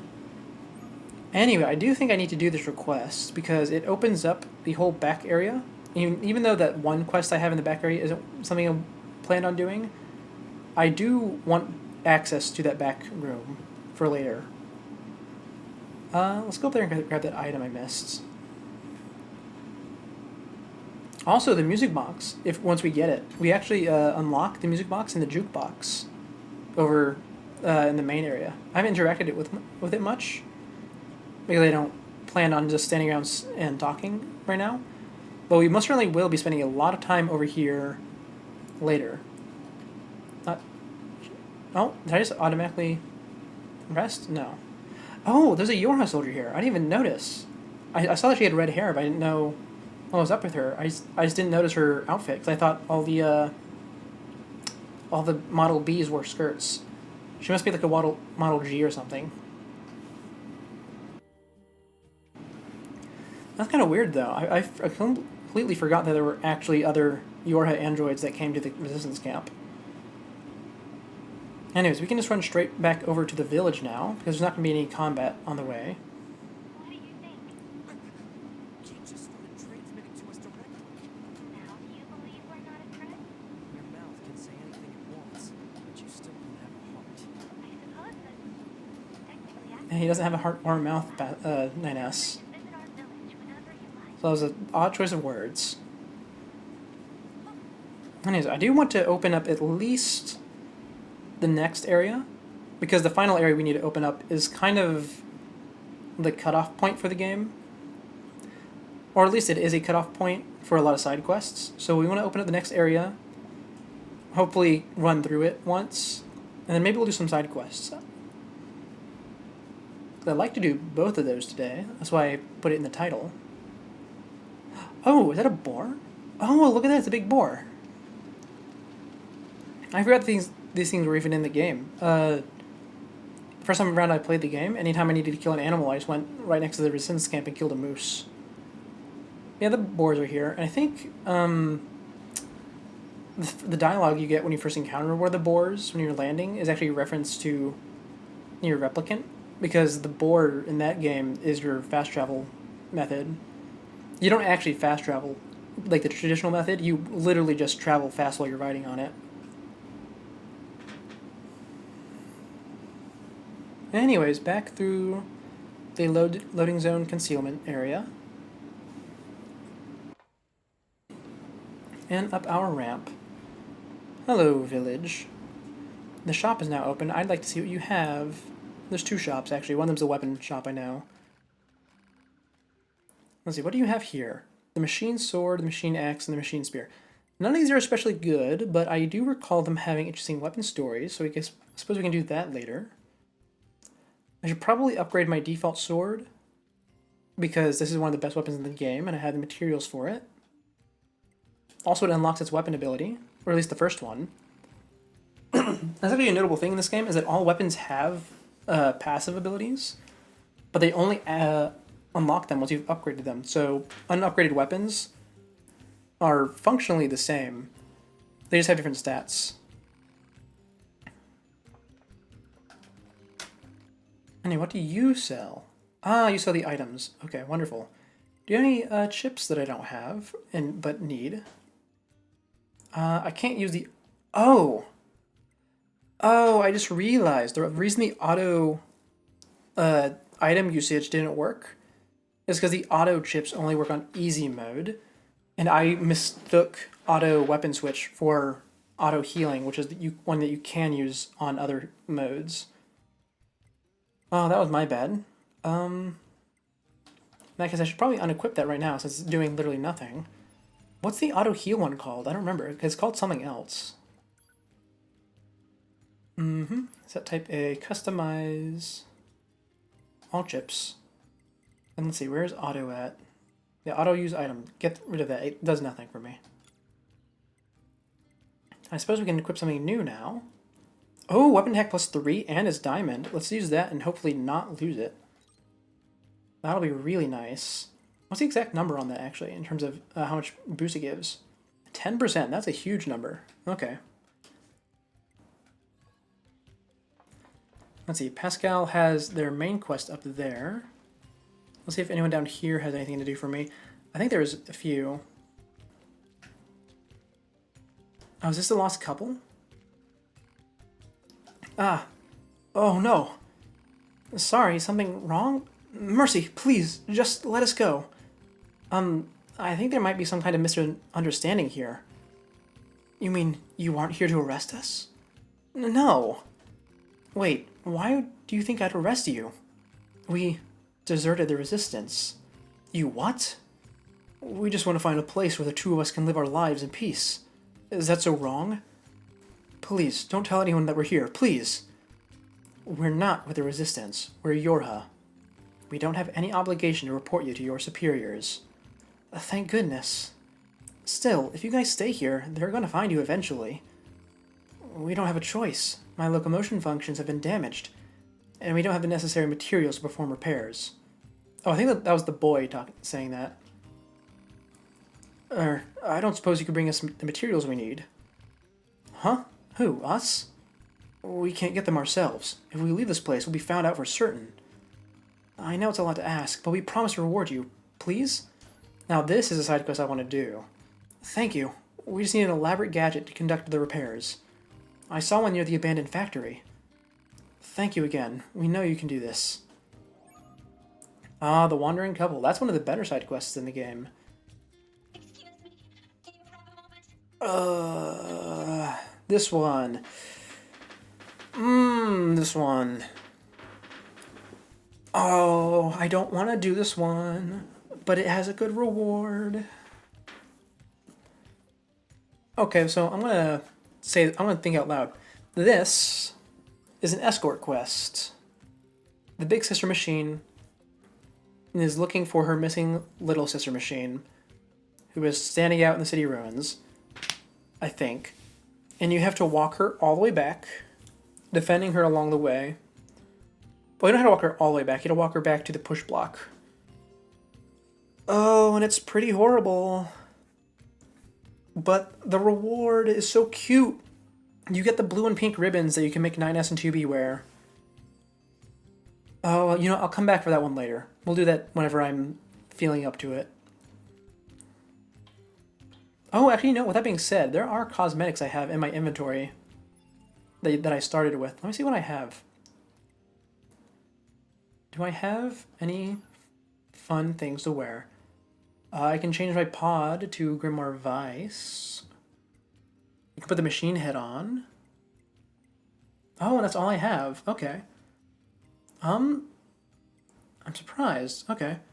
Well, I'm not gonna put any of those on. I wanted to have like a hair accessory or something. But I suppose you don't get to start with those ones. So let's see what other side quests we have. That's the John Paul side quests.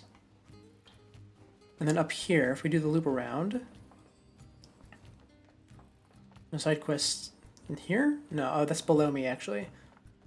I can't do the side quest over here yet because I need to be playing as 9S for that. Oh, there's an item. Can I come get past you? There we are. Speed salve. Won't be using that either. What's this? Is this an alternative exit to the village? No. Oh, this is the back entrance that we're going to be using for the next area. Okay. We'll come back here later then. We don't have a choice, actually. And then around here, we have another side quest that I cannot do unless I'm playing as 9S. Okay.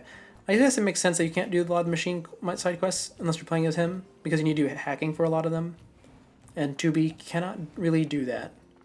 She can, technically, but she only uses it for defensive purposes. Oh, you brought me some high-viscosity oil. An enemy is just so kind and understanding. If only all androids and machines could live together in peace like this. Never gonna happen. I guess not. I appreciate it if you could help out some of the other machines as well, though. After all, the only way to understand Oh, that was a weird pause. isn't that right? Fair enough. Oh, big boom. Oh, did I get the order of events wrong? 2B, this is an emergency transmission. Oh, I think I got the order of events wrong. I think we're going to unlock the other area. Okay.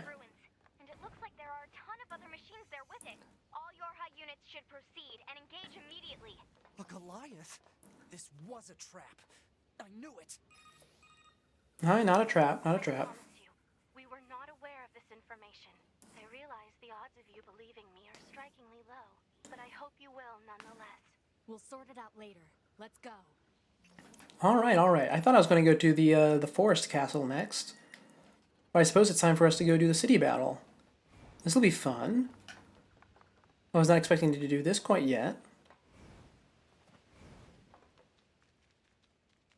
But now we get to see the reason why the city is so empty right now. It'll be made clear once we finish this battle.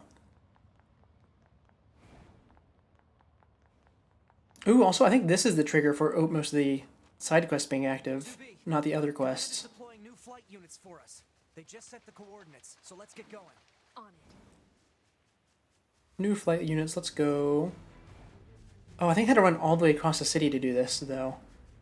Okay, let's try not to get lost anywhere, or blocked off by any routes.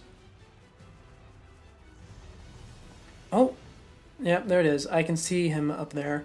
We got another big Angels. Those big oil rig guys from before.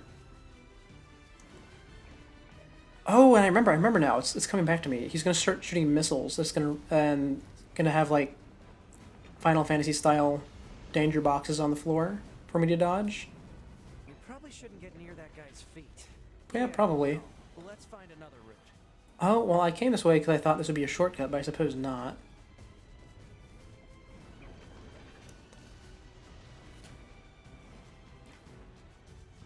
The flight units should be on the roof of that building up ahead. It'll be dangerous, but we're not going anywhere unless we pass through that Goliath's legs. Oh, yep, and here's the little missile spots. Wonderful, wonderful. Oh, I forgot there's a second guy. Hello. I thought there was only one. Anyway, the building we're going back to right now is actually the building we started at.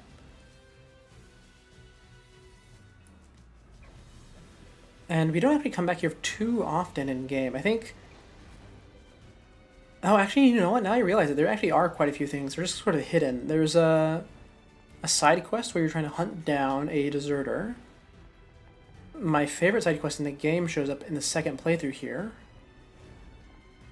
And I think shortly after this, there's a secret up on the roof if you parkour a bit.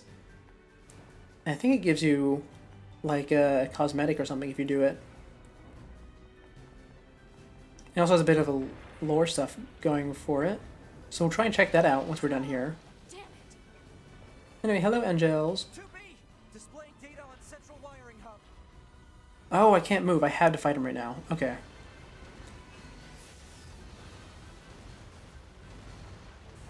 Anyway, he can't actually do much to me. Because he's literally the tutorial boss. This is a nice big cinematic moment. I think I don't actually know how they get here. I think that's one of the things that isn't explained in lore. Because they can't exactly be dropped in here from orbit or anything. Oh, you know what? They probably came from underwater. Because you haven't actually seen it yet, but we are on the coast. It's just that this city has one heck of a rain shadow, which is why the desert is there.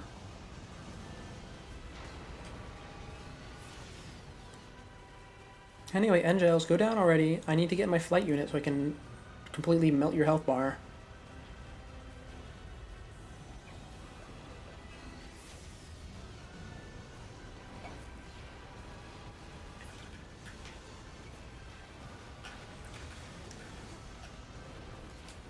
Come on, bud. Go down already. I know I'm not going to kill your whole health bar. How much do you need to take out? You're at a third. Do I actually kill this whole thing in just in this one go? Okay, that's a bit of an odd choice.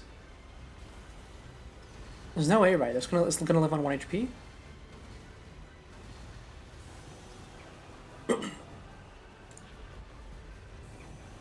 Well, at the very least, I suppose I should comment on how interesting it is that 2B is able to solo these things. Because she obviously is a top-of-the-line unit, but Engels takes like, I don't know, like 20 years to for them to manufacture, I think it said. Each one. And that these little itty bitty androids that can be pumped out of those save boxes are able to so effectively combat them as long as they have a single pod with them. Is interesting. Oh, the weird perspective camera. Okay. Here we go. Flying through city to fight the other one. I guess we did shut down that first one.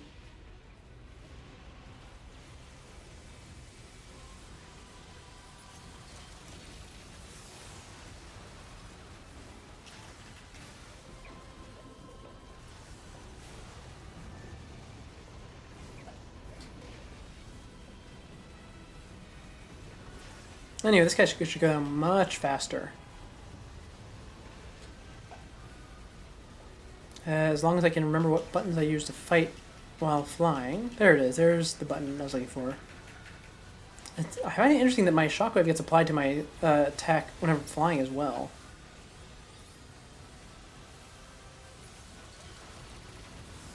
And the close range missiles. Shredding as always. Love to see it. And there we go. Level up to level 11. We're almost at the point where we can do the higher end side quests. At least for this first playthrough. I want to be 20 to 25 for those, I think. Enemies offline. That should do it for the Goliaths. Look out! It's recharging!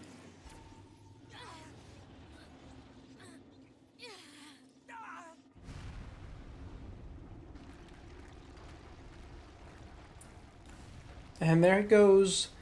The buildings are collapsing. It's resonating in tandem with the area beneath the combat zone. An explosion! This is why the city has seemed so empty so far. Because this is the real city area. The big pit. The big pit is slightly more interesting. What the? But the main Unbelievable. draw of it is that it connects to some other areas. Haven't revealed themselves in hundreds of years. We're hiding underground? And that's right, the aliens were beneath us the whole time. Big shock. Not really, because we, the players, have no knowledge at all regarding the aliens up to this point, other than the fact that they disappeared for a while.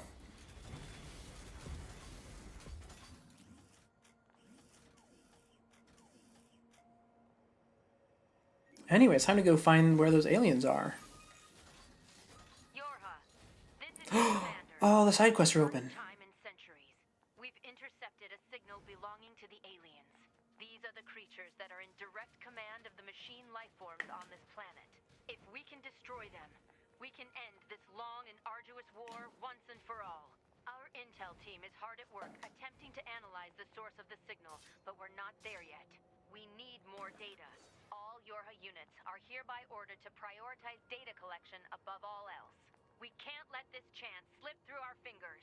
You got it. Glory to mankind. Yes, glory to mankind. I used command's data to determine the signal's source and marked it on the map. Oh, the side quest is automatically starting. Underground. Like way underground. Guess we'll see once we get there. Anyways, since he so rudely interrupted me, Not much for plans, are you? this little level 20 tiny robot is a very, very long-running side quest. I think this one is available in every single playthrough of the game, and your progress saves between playthroughs. But basically, he wants to get stronger, and he does that by fighting you. And every time you beat him, he comes back not only at a higher level, but with a new body. And he gets quite absurd at the higher points, especially considering this itty-bitty tiny arena you had to fight him in. He's about to tell us himself, though. Hello, Father Servo. Not too shabby at all. I am the warrior monk Father Servo, and I seek the enlightened path through perfection in battle. Father Servo? But alas, there is only so much Father Servo is capable of on his own. Perhaps you would be so good as to aid a fellow on his spiritual journey. I'm not so sure we should be helping a machine with combat training. Oh ho ho, fear of the unknown clouds your mind, young one. What's in it for us? Father Servo shall impart upon you all of his secret battle arts. I don't know, Tubi. It seems pretty suspicious. What do you think? Of course I'll help him. The heavens smile upon Father Servo this day. Now let us start with a light round of sparring. Okay, we gotta fight him a second time now. Notably, if you actually come here during this second playthrough, he's actually really, really easy, because you can just skip fighting him almost entirely and just use the hacking to fight him. And to my knowledge, he's not actually too bad as far as hacking is concerned.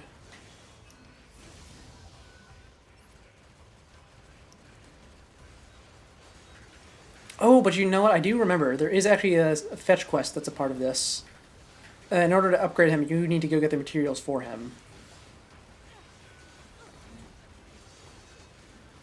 That's fine, though. We should automatically find it.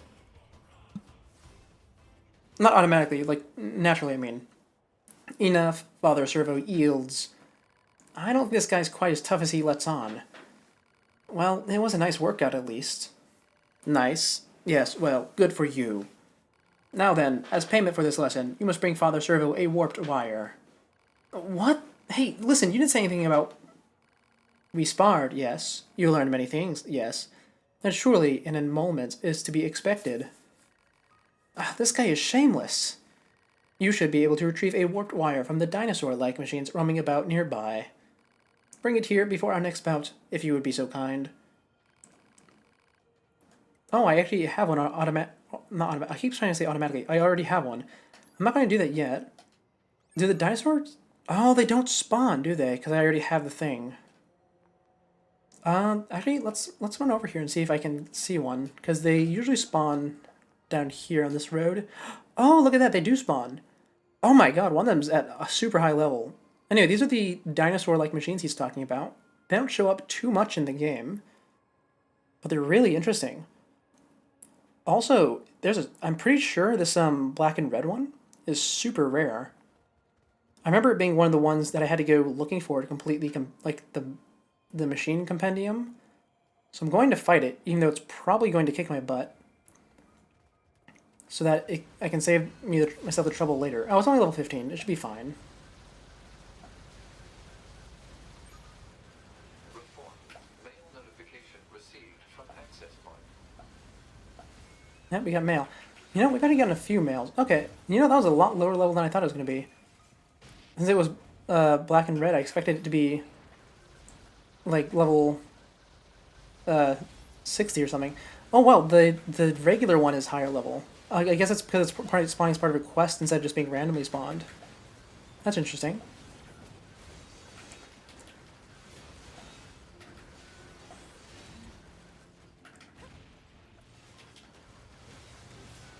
Anyway, there we go. We got him. Now then, warped wire on the ground. There you go. Picked it up. Hold on. I need to get some water. Hold on.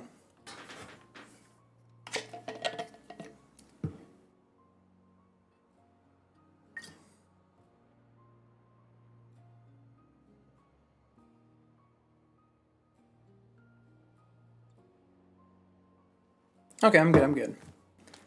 What was I saying? Oh, yeah, I think I was just commenting on the dinosaur machines. And here's another fun fact about them, is that later on in the game, you remember how I mentioned that not having tree sap actually triggers a side quest? Well, let's be... Oh. The signal under the caved-in area. Let's go check it out. Not yet. So there's a side quest later on where you need tree sap. And if you have tree sap, which you probably do because it's everywhere, you just skip the retrieval section and give it immediately. But if you don't have it, then you get sent to the forest area, which is the area that we haven't found yet, to retrieve from a specific enemy. And it's a unique variation of the dinosaur machine that only spawns in that quest in one of the DLC arenas. And it has a actual dinosaur head, and it has a big Godzilla laser beam. Anyway, here's another side quest I want to do. I remember this one. Hey, you're with Yorha, right? Look, I know this is about out of the blue, but can you help me? I've got something of an emergency on my hands. It seems that some machine lifeforms have stolen several plug-in chips containing classified data. If they realize what they have, we're going to be in big trouble. You've got to help me get them back. Oh, thanks. I had to track down a total of 3 plug-in chips. I'll go ahead and send you the signal code so you can track them. They're all located somewhere in the city, so hopefully it won't take too long. There we go. This is a really fun quest. Now then, let's see. Signal code detected for missing plug-in chip. Marking approximate location on map. Yep, approximate location. Let's go check the mail, 'cause I think we've gotten 2 bits of mail that we haven't checked yet. And then we have a few more things that I want to check around the city before we go into the big hole. Let's see, inbox. Oh, we have a lot. Test mail from IT. Just getting it working. Commander. Oh, this is her telling me about my lost equipment from the tutorial and where to find it. Council of Humanity, standard mail. Oh, Operator 60. 2B, have you heard of Jupiter fortune telling? It's all the girls over in R&D have been talking about lately. They say you can examine the color and shape of Jupiter's great red spot to learn about what kind of luck you'll have with health, work, and love. Sounds amazing, right? I'll try it out and let you know what I find out. Operator 60. 2B, remember that message I sent you about Jupiter fortune telling? I had the girls in R&D do it for me, and I got the worst readings possible for health, work, and love. But that's when I realized something. That stuff is a bunch of occult crap. I mean, how are you supposed to figure out your destiny by observing another planet? Ridiculous. I'll forge my own destiny, all on my own. That's the truest desire of every Yorho woman anyway, right? Ha ha ha. Operator 60. Okay, and those are the funny ones from 60. And then she sends a serious one about missing Yorha members. Not only did they go AWOL, but we've confirmed they've engaged in unlawful conduct, including theft of resistance resources. They are to be taken to custody as soon as possible. Note this is a direct order from the commander. Forwarding is forbidden. And the anonymous no subject. This one is the DLC access message. And those little coordinates tell you where each of the arenas are located. It's not really needed because, at least from what I remember, they're all pretty easy to find. But it's nice to to acknowledge that you have the DLC, which I think is free anyways, so it doesn't really matter. But yeah, we have this new mission, finding the Yorha members that are missing, and that is another one of the side quests that I want to do. Yorha Betrayers. Operator 60 to 2B. Be aware that the following transmission is classified Privilege Level 5. A group of Yorha fighters deployed to the city ruins have deserted. We need you to take care of them immediately, but don't get yourself hurt, alright? You got it. Yorha members Luckily, one of them's right over here. and attacking the resistance, no less. Proposal. Rogue Yorha units should be captured and detained in order to keep collateral damage at a minimum. Detained? Easy for you to say. Ooh, here's an interesting thing. These are not actually used as much as I recall, but these guys have the bulletproof shields, and their shields are electrified, so if you hit them with your sword, you will take a bunch of damage. So the trick here is you shoot them to disable the energy part of the shield, and then you hit them. Also, these guys are all really high level. I mean, I'm going to get a ton of XP from them, because these are the really easy guys to fight, but I think I might be just, a little bit under-leveled. Just a feeling I have, a sneaking suspicion.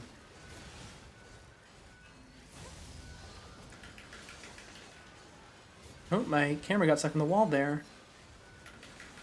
Anyway, I think this one is for the missing plug-in chips in that mission just now.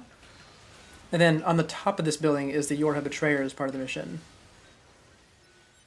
I recall being very confused the first time around because the map is in fact 2D, but we are navigating a very vertical space. So I was running around for a while looking for stuff, Missing plug-in chip. not realizing I had to go up. Possession of a machine life form. There you go, first plug-in chip acquired. Requested plug-in chip obtained. Now it's time to go up to the top of the building. This is going to take a second. It's a very tall building. In fact, we just ran up it a second ago. And now we get to do so again.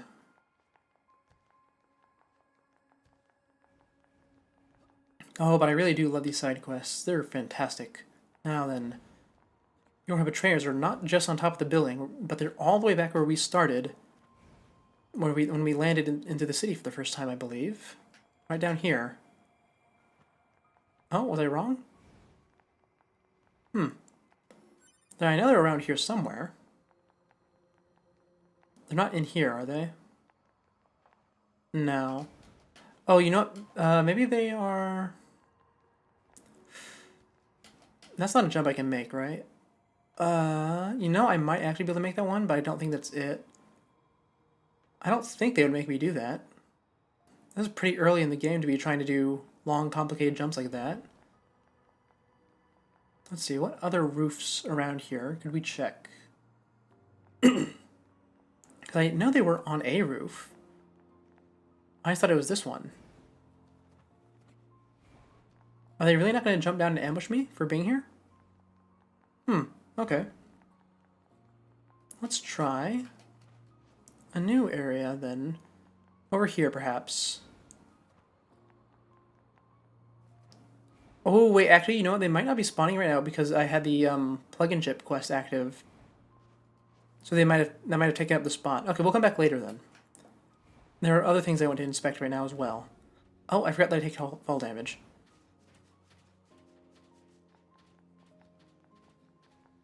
Now then. Up here is one more side quest. It's not actually one that you have to do anything for. Oh, well actually it is. This is the speedrun side quest. Or the race side quests, whichever way you want to call it. We will be doing that in a second, but first, this one. Hang on, 2B. This machine is still alive. So destroy it. Maybe we should hold off. Its main drive has been trashed, so there's no way it can attack us. And we might be able to learn something interesting if we study it. Yes, let's talk to it. Hello, Angels. Wake up. I'm gonna try and repair some of its damaged circuits. Why? So we can learn more about the machines. Don't you think it's at least worth a shot? If you say so. I'm gonna need a pristine screw in order to finish the repairs. We might be able to find one in the remains of other enemies. Pod, search for the location of relevant enemies. Oh, there we go. Marking on map. Still not sure any of this is a good idea. The more data we have, the better, right? And let's see, if I go up this to the top of the machine, do I find what I'm looking for right up here? Or is that little black mark this machine itself? I'm not sure. But it should be the one right on top. Or at least that's what it looks like to me.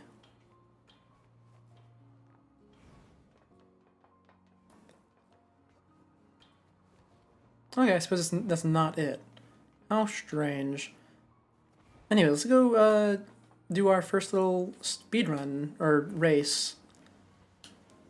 I think the quest is called speedrun. Hello. Oh, he didn't respond. Come on. Let me respond to you. Yo, you there. Oh, are you living every day on the straight and narrow? Life is a fleeting moment. We must fly straight like an arrow so we never lose our way. So let us see which of us is faster. Believe in yourself and grasp the future with both hands. You don't have hands, but let's go. Oh, yeah, you're going down. Speed star accepted. Here we go. Race number 1. The first speed championship. The finish line is over there. You got it. It's you and me, friend. No holds barred. 3, 2, 1, go. Okay, here we go. Oh, you know, I don't have any movement chip increasing abilities. Not movement speed. Yeah, movement speed increasing abilities. So I'm just going to use raw skill to do this.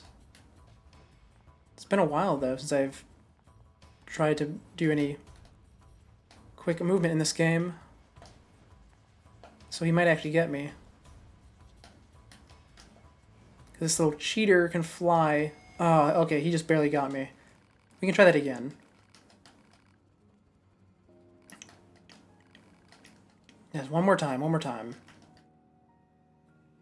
Here we go, we got this.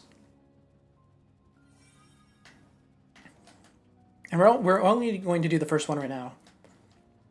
Because from what I recall, they do get kind of ridiculous near the end if you don't have any speed boosts. So we'll do this, and then we'll move on probably to the next main story bit. Like I said, I want to do at least half the main story right now, and I would consider the next bit to be the halfway point. At least for the first playthrough.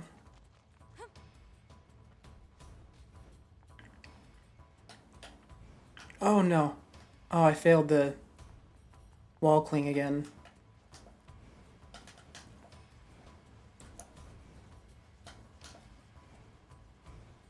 Oh, he got me. Okay, you know what? It's fine. We'll come back to that later. Where is the main hole? Oh, this is the main hole. Okay, well, Speedy Robot, we'll come back for you later. It's time to do some little bit more main story. What is this? Analysis. It is a cave-in caused by the collapse of an open space underground. That's a weird-looking enemy. Big pit and worm enemies.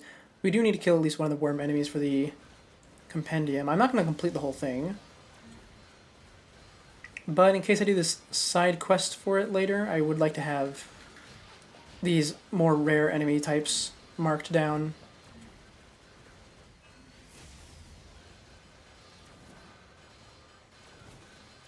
Oh man, these ones are a pain to fight. No wonder I always skip them.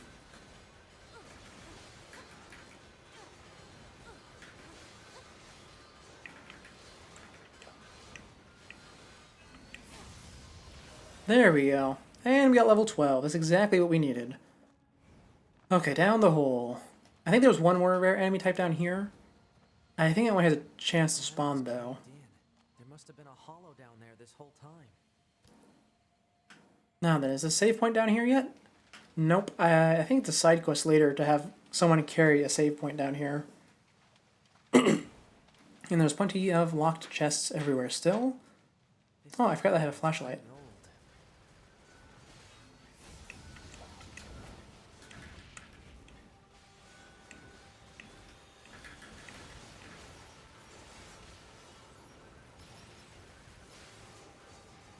There we go. Now here's a fun fact about this cave. It has a little passage in it that you're designed to completely miss the first time around, because you need to actually look back where you are coming from in order to spot it. This game actually did this earlier with that exit to the machine village. Let's see if we can spot it in here. First of all, we need to get rid of these guys. And those drill heads, by the way, is where the rare enemy has a chance to spawn. I think it's the black and red one is the rare version. Because this is the only area that they spawn, I believe. Now then. Take a look around. See if we can find it. Because I'm willing to bet we can access that other area. Okay, that's the progression. That's progression. Oh, is it blocked off? You know, they might have blocked it off again. I didn't realize before that so much stuff is blocked off, because most of my memories are from the second playthrough and onwards, where you have a lot more freedom. Oh, it's absolutely blocked off, huh? Oh, no, here it is. Oh, we found it. Can I actually go into it? Oh, I think we can. Oh, no, it's locked. Okay. That's a shame. But you know, at least we found it. We'll be coming back here at the climax of this story, I believe. Or right before it. Because that's where the... Not the penultimate boss, because it's actually a bit of a boss rush at the end. But like the penultimate main boss of the first playthrough is. They've been here for a long time. Yep. Into the aliens' facility. What is this place? I don't know. There's nothing like it in the database. And here's a very confusing scene that we're about to see. Or not a confusing scene, but a confusing shot.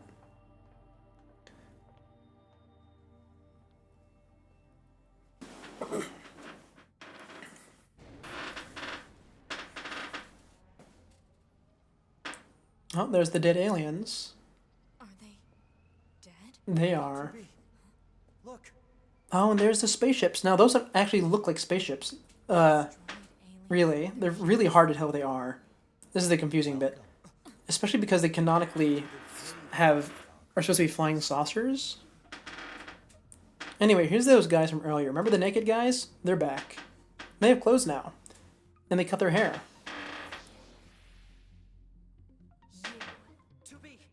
Look out! Time for them to monologue. Can I kill him yet? Relax, Eve. We're still negotiating. Actually, I guess it's a dialogue, but they're talking past us. Fine. My name is Adam. The aliens you see are no longer here. They were wiped out centuries ago. Us. The machines. Wiped out. And who knows? Perhaps we'll wipe out the androids next. Machines are weapons capable of evolution. We can grow. We can become aware. Eventually, the intelligence within our network began to surpass that of our creators. You'd probably be surprised at how quickly it happened. You destroyed your own creators? Oh, there's no need to fret about that. They were simple, infantile, almost like plants, I guess you'd say. Hey, look, there's that plant thing I mentioned earlier. But the humans on the moon, now they are interesting Why them? because they are an enigma. They killed uncountable numbers of their own kind, and yet loved in equal measure. It's fascinating, don't you think? What could possibly drive such behavior? We have dedicated ourselves to unraveling this riddle of humanity, and now we will allow you to assist us. You were made in their image, after all. Assist you with what? It's simple. We need you to locate the humans on the moon and bring them to us. We will then dissect and analyze them in order to drag their secrets forth into the light. Surely you see the attraction in this. Are you insane? We'd never do that! Can you believe this, 2B? This guy's bonkers. Well, I suppose this concludes negotiations. The only remaining option is to destroy them. The same way we destroyed these pathetic little aliens. And there we go, fight over. So that's an interesting fight because I know I shut up so they could talk, Go short. but you don't actually really have to fight them that much. I think it's mostly based on the dialogue timer. As for your beloved humans, I guess we'll see, won't we? Now then, so there's a few things to note. First of all, that plant comment they made about the aliens. Some people interpret it literally, The aliens were already. because if you look at them, they are kind of just like We better get back. weird tentacly guys. And even though they are confirmed to be able to like walk around and stuff, in that one, in some of the illustrations, I believe, they really don't seem to do much, and they don't have any motivations or history or anything at all in the story. They just sort of exist. And also, the comment about machines destroying their own creators is actually a bit of irony, or I think it's the right word. Because in Near Replicant, something very similar happens, which we will discuss in this game a bit later on. Because it does become relevant, or at least more relevant to the plot. But anyway, those two guys are going to be our main antagonists for the first two playthroughs. What a pain. Stop complaining. Yeah. And they are a very interesting bunch. Operator 6-0, we now have an operational transporter in the city ruins. We're attempting to deploy them at other points as well. About time we had access to those. Care to fill me in? Transporters? They let you transfer your consciousness to a temporary... Oh, it's fast travel. Oh, I forgot about that. Some tech guys talking about it a while ago, but I didn't know they'd finally got it working. Alright, well, let's talk to the jackass here, because apparently she brings the save point down on her own volition, not part of a side quest. You again. Your commander told me to build a new access point, so here you go. Oh, and I got the stupid transporter up and running too. Thank you? I've known the commander for a while now. She sure is good at pawning work off on people. Next time you see her, give her some lip for me, will ya? I will most certainly not be doing that. I like the commander. Transporter now, huh? Still, transporters are pretty handy. They're way faster than flight units when I don't know if we're going to be using them at all that much. I like walking around. flight units also leave them open to attack, and they're expensive. And since I'm not going to be doing every single side quest, I'll be having I'll have a lot of stuff that I can just do while walking around as well. Now let's hear. Access point, teleport. Yep, we won't be doing that too much. It is required, I think, at some points. Is it? I don't actually recall. But for now, let's climb up out of the pit because there is some interesting interesting stuff to see in the pit. Let's see if I can actually get out of this. There we go. Now then, how do I find that secret passage? There's a secret passage around here somewheres. If I stand up here, I should be able to spot it. I think it's this way. Let's take a look. Ah, here it is. Yep, big, wait, no. This isn't it, is it? No, this is not the secret passage. This is the required passage that you have to go through for the main story. We'll be going through that, I think it's the last area that we unlock as part of the main story, but there's a second one, a second pipe somewhere that we can go in. Let's see if I can spot it. I know it's on the side somewhere. Is it above? Shouldn't be. Let's check over here.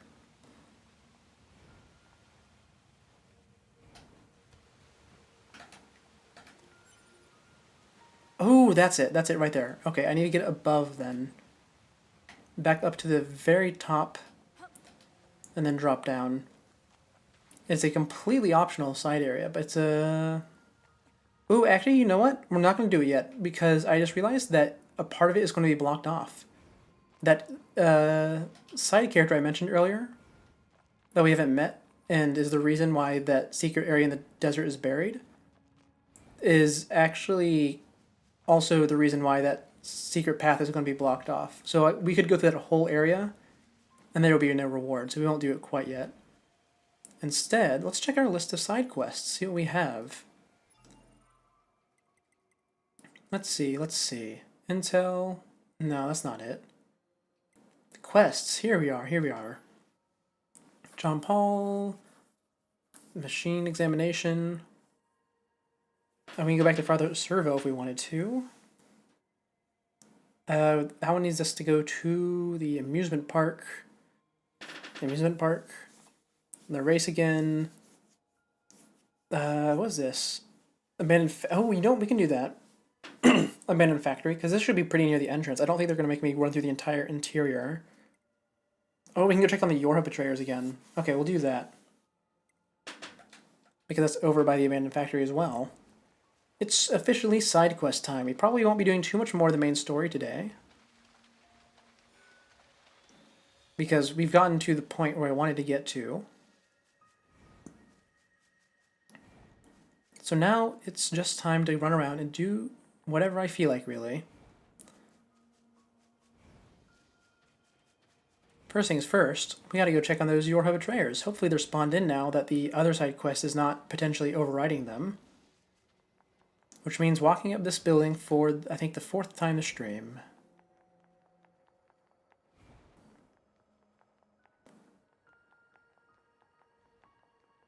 Bum bum.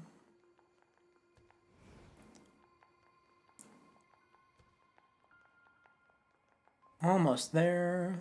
Almost there. And there he is, last flight. So they should be over here now, from what I remember. And if they're not, then that means I need to make that weird jump, I think. Oh yeah, they're here, they're here. They're from Yorha. Alert. Targets are rogue units 22B and 64B, currently designated for detention. They've come for us, idiot!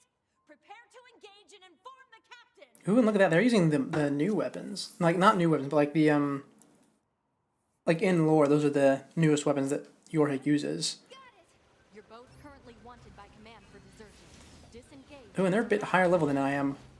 This might be rough.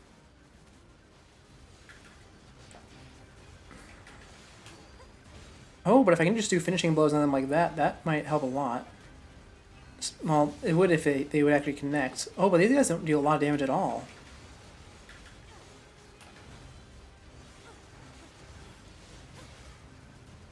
Okay, you know, this is gonna be a lot easier than I thought it would be. The captain is ordering a retreat. Understood. Oh, and there they go. They're gone. Well, can't do anything about that. In that case, I believe the next place to go is to the abandoned factory, which is where I was going to anyways. But for now, I want to see if I can find the hidden spot up here. Where would it be? Where would I hide the hidden little lore area? I would personally hide it over there across that building, but I don't think that's a jump I can make. You know, it could be over here. Through here. Through the rubble. Oh, yeah, you know what? You know what? On top of this building could be it. That would be a perfect spot. Let's see, where would we have to go to jump up there?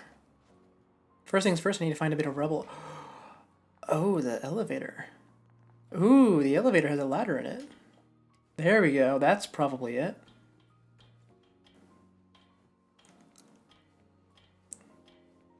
In fact, I'm quite certain this is it now.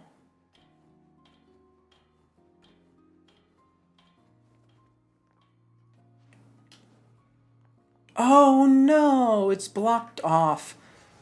Okay, I guess canonically the secret lore things are actively happening right now. I mean, not in this exact moment, because this is sort of a weird moment in time where I am free to do side quests. But there is a lore thing over there. We will be coming back for it later. Oh, but when will it open, I wonder? No, no! Oh, it's going to take so much fall damage. Oh, actually, you know, it's not that bad. And there's a chest down here that I can only open with 9S, so I cannot control right now. Shame. Oh, but you know, they gave me a healing item. Jump off the ladder. There we go. I guess they expected you to take a bunch of fall damage there. Now then, where to next? I guess we go to the abandoned factory next, so we can grab that item and hunt down the betrayers, right? Yeah, we'll do that next. Also, level 13, that's nice. We're almost at the good level to do the more combat-oriented quests, which, I mean, I guess this is a combat-oriented quest, but these are significantly less tanky and also, I don't know, what would your word use? Hurty? They deal less damage than the machines do, is the point.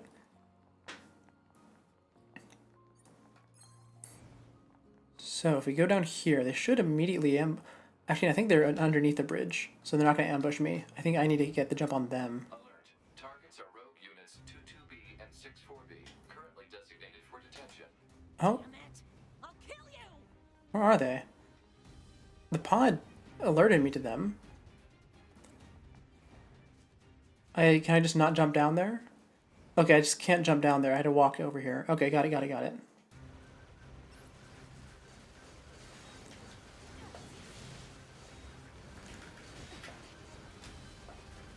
Why do they keep getting stunned like that? It's so weird.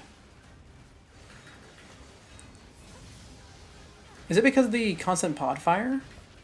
I didn't know. You don't fight android type enemies that much in this game, from what I remember. So I guess maybe they're just really weak to pods. Oh yeah, I'm not even touching them. It's just the pod hitting them, and I can just get to spam finishing blows on them.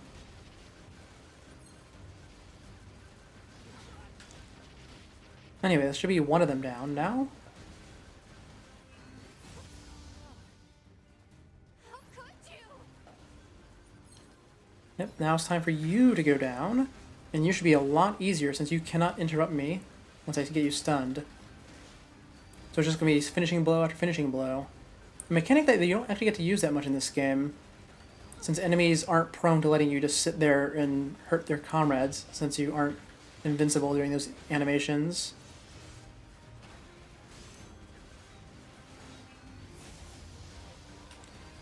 And there we go, that should be the end. Now we just need to find the captain. Oh, and there she is. She has a lot of weapons. Alert. Target is former Yorha Captain 8B, currently wanted for desertion. Proposal. Disable and detain at once. You did this! Please, you have to stop fighting. Shut up! You don't know anything! Yeah, I wonder why they are deserting Ninus. Specializes in close quarters combat.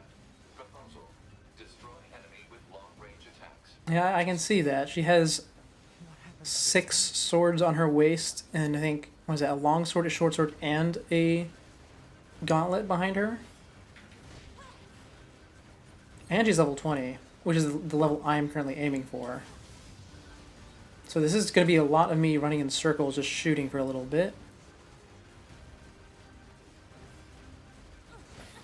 And every time I go and I try to get greedy, and it doesn't work. You know, I have shockwaves. I can just swing while I'm not in her, while I'm not near her. I should be doing that.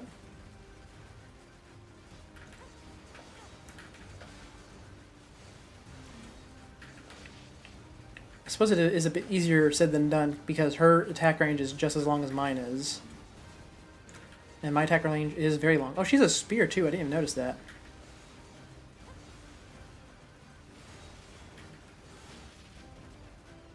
Anyway, she really does not hurt you at all, huh? If it wasn't for the fact that I had accidentally equipped that auto chip earlier and did nothing, I would have thought I was playing on easy mode.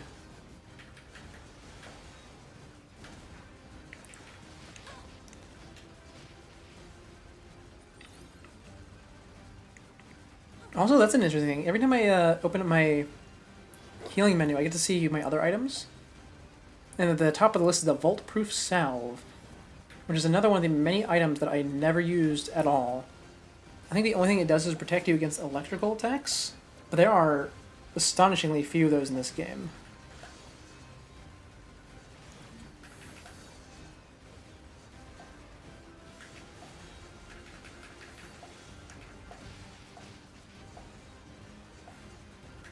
Oh man, this is gonna take forever, huh?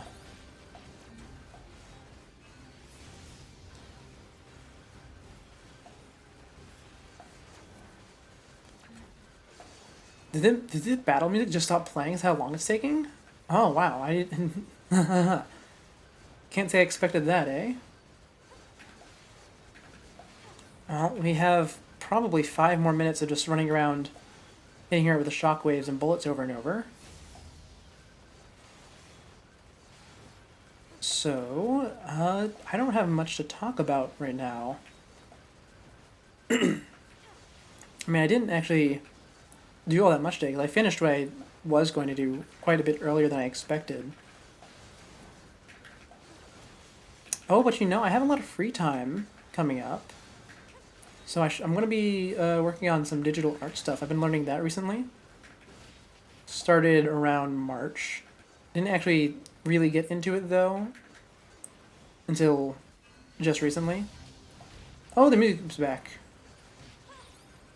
Yeah, I was using a mouse until about August. I decided to get a drawing pad.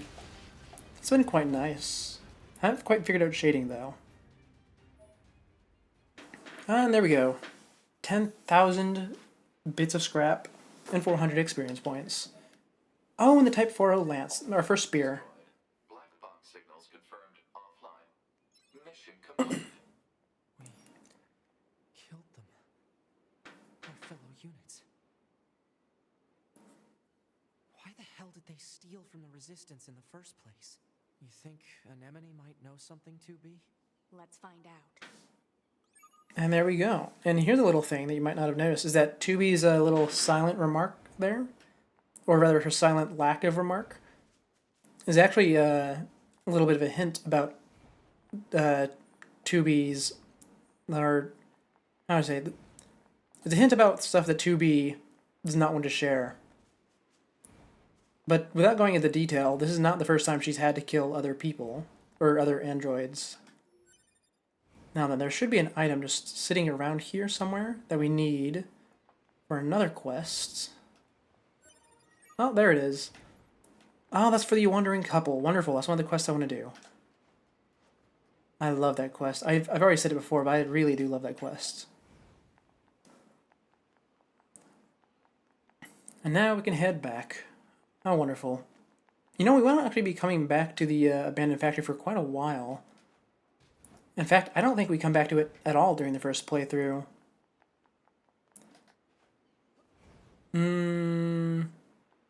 Do we?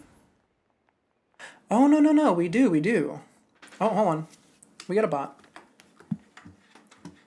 Be gone! It's gone. Yeah, well, I guess we are going to be coming back to the abandoned factory, so we aren't actually halfway through the game. I'd say we're more like 40% through. But that's fine for me, because we're going to be doing side quests, and side quest progress carries over between saves. So let me see, what does the map say? What's in that direction? I have to use my regular skills. This is... Oh, these are the plug-in chips that are missing. Okay, you know what? I suppose we can grab those before we go back into the Resistance camp. I will always take an excuse to do more side quests, so long as they aren't really tedious and annoying. That's tedious and annoying. Why are there so many black and red enemies spawning, huh? We're at the beginning of the game. Oh. Those things, I had to kill them to get the plug-in chips. But I don't like fighting flying enemies. I mean, I can make this very clear in Silk Song. I do not like flying enemies. We'll come back once we have a stronger pod, I guess, and do that one. It's not a 2B specific mission, so it's fine if we delay a little bit. In fact, I am slightly tempted to just go and upgrade this pod. The only issue is that you need power-up parts to upgrade them, and I do not remember where you get power-up parts. I think it's from a specific side quest, which is why I don't want to just save edit myself for them. Okay, well, we'll think about that a bit later, I suppose. We just won't worry about it for this stream. Now then, you. You are going to give me a new quest, not turning in a quest, so I'll talk to you in a bit later. Anemone, I need to talk to you. Yes, can I help you? We need to check on something with you, actually. Can you tell us about the Yorha soldiers who were stealing your supplies? This is the first I've heard of it. Huh? I mean, we keep supplies in multiple locations, but so far as I know, nothing's gone missing. I see. Well, thanks. So it turns out those soldiers didn't actually steal anything. Which means... what? Oh, we're gonna get a call from who? 9S to command. Come in. Operator 210 here. Oh, 210, hello. It's about the Yorha soldiers who deserted. Copy that, 9S. We've confirmed their status on this end. No, but I mean... the Resistance says that none of their supplies are actually missing. So what's going on here? I lack access to the data concerning this mission. Huh? The order came from the commander herself. What? Ooh, something's nefarious is going on, 9S. Careful, 9S. I have no further information. Huh? Are you gonna start taking notice? Operator? The hell is that all about? Let's go. But... We're here to fight. That's all. Yep, and then 2B completely brushes it off. Oh, I can't... Oh, wait. It's not finished yet? Oh, I didn't remember there was being more to this side quest. What left is there? Oh, no, it is cleared. Okay. Anyway, that'll come up a bit later in the main story. Now then, what else was I here for? I suppose there's this new guy. The strange Resistance man with his big robot head. Is he just more tutorials? Ah, this is amazing. This head is amazing. Put this on and you can see the whole world. Ask me something. Anything. I'm omniscient. I'm omnipotent. Fire a question at me. Okay, he is just, basically, he's not a tutorial guy, he's a world-building guy. But I can give you the answers to all these questions. Reading mail is inconvenient. Deal with it. It's hard to see the 3D map. Get more save points, and it will become slightly more legible. What is the currency in this world? Junk in your pockets that can be used to repair people.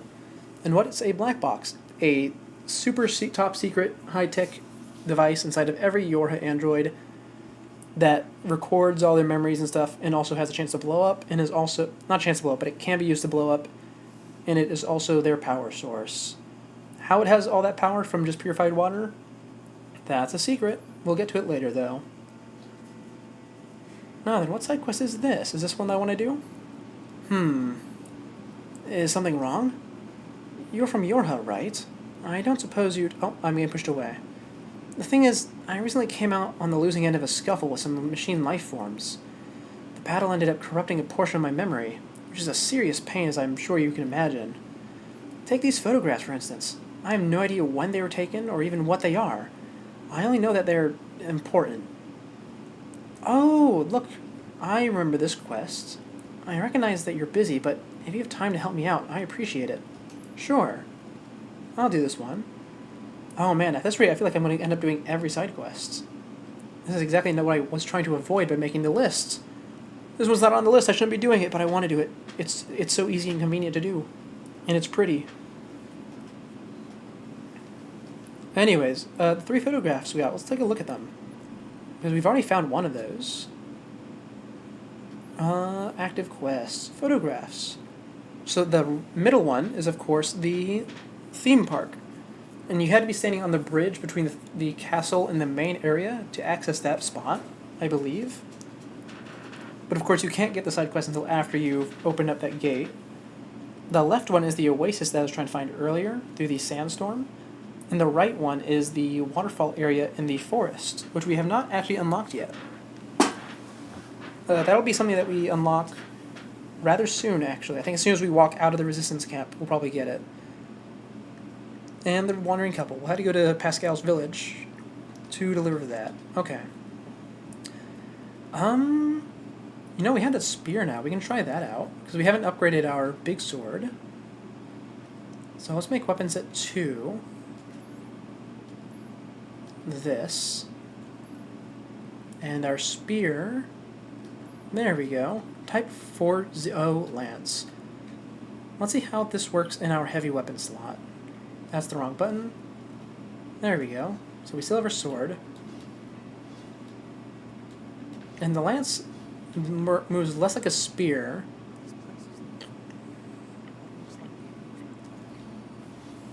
Okay, if we charge it up all the way, it acts like a spear.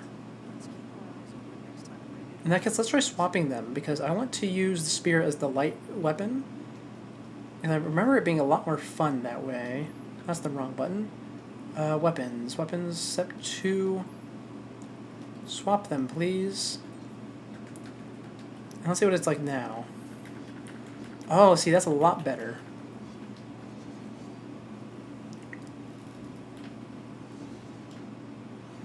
Oh, and there's no heavy attack if you have the small sword in your heavy slot or your secondary slot. It just does a combo if you try to do the heavy attack.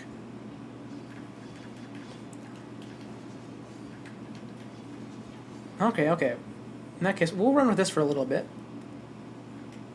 Because the sword is the important part, because that's the upgraded weapon. In fact, let's see if we can upgrade another weapon. I don't think we can, because the materials... Well, we haven't really been picking them up. Oh, no, that's buying weapons. Upgrade. Okay, we can't. We need to kill more animals if you want to upgrade stuff, but it's fine. Let's see, what else do we need to do here? I think that's all, actually. Let's save the game, and then we'll walk out and see what happens. Anything in the mailbox? No.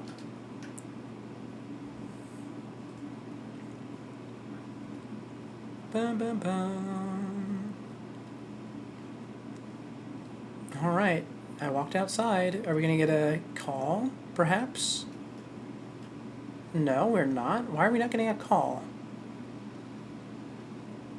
Oh, wait, we already got a message saying to go somewhere, didn't we? Where did it want me to go? I can see it on the map. It's marked. It must have completely slipped my mind. Active quests. All those are side quests. I need to see the main quest. Oh, I need to return to the bunker. Right. Let's go do Wandering Couple first, I think. Yeah, I want to do Wandering Couple first, so we're going to go do that. And then we'll go back to the bunker. Oh no, I can see it on my mini-map, the worst side quest in the game. Oh, let's go make fun of him, shall we? just around the corner near the manhole that takes you to the theme park, is this stupid little clown. I hate this clown. He's the worst. So here's the way this works. He is advocating for peace and love. That's all well and good. And he decides to throw a parade with all his machine friends to advocate for peace and love, which is also fine. The issue is the other machines are not a fan of this. They will kill him and his friends as soon as they see it. But they will not defend themselves. So you must follow them in their slow, stubby legs as they go on their quests through their unplanned route and defend them. And if all of them die, you lose. And it's really horrible. It's really horrible. I would rather do the little sister and big sister escort quest 10 times and do that one once. Or at the very least, if I'm going to do that one, I need to have all 3 pods and I need to have blades equipped, because that would be the only way to make it tolerable. Now then, over to Pascal's village. We have a delivery to make. I suppose this is one case where fast travel would have been appreciated, actually, but if I did that, I wouldn't have been able to make fun of the stupid little clown robot. Oh, I really do hate him so much. I failed that quest so many times, and when I looked up help for it, it was just everyone else also complaining about the quest. Oh. Oh. New side quest appeared.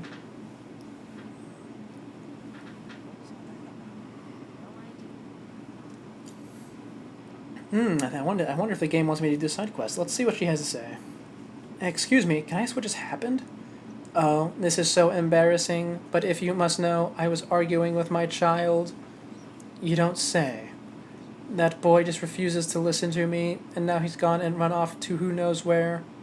This is terribly forward of me, but would you mind finding him and bringing him home? I'd go myself, but I'd never survive out there. You know, sure, why not? It's another escort quest, but we're just not going to do it right now. We'll see what we can do. Heh, look at you, you big softy. Anyway, we'll do that one a bit later. For now, we want to do... Oh, I can't jump down there.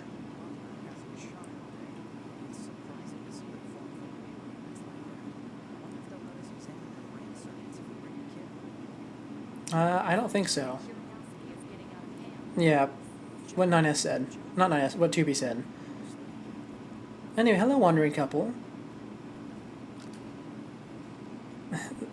That's it. Now my companion can fix what's been ailing him. I'm so glad we trusted you. We'll leave this place as soon as we can. Please pray for a safe passage. And there we go. 5 pearls, 3 medium recoveries, 5,000 gold, and 200 XP. That's worth it. Now then, they're not quite done, because now they need to go travel, and we're going to meet them again. Oh, but for now, since we need to deload and reload the area anyways, we will be going to the bunker. That's right, fast travel time into space. A brief recap on how this works. We're just going to go sit inside this box, and then our consciousness will be transferred to a identical body up in the bunker. Canonically, I don't think we bring our weapons with us. But here we go. Bunker.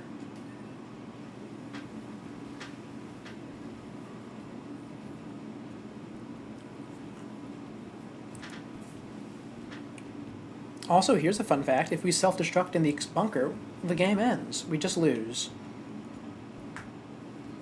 And it actually counts as an ending. They show a sped-up version of the credits, and as I'm saying this, I'm realizing I've already said this before.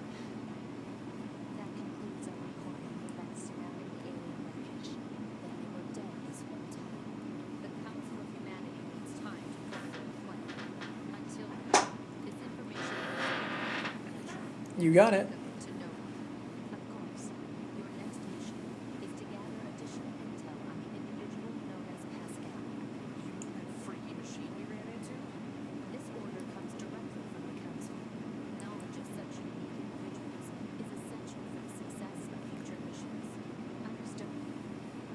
Alright, there we go. It took us straight to the commander, which means we can go straight to our operator. Oh, Operator 90, my beloved.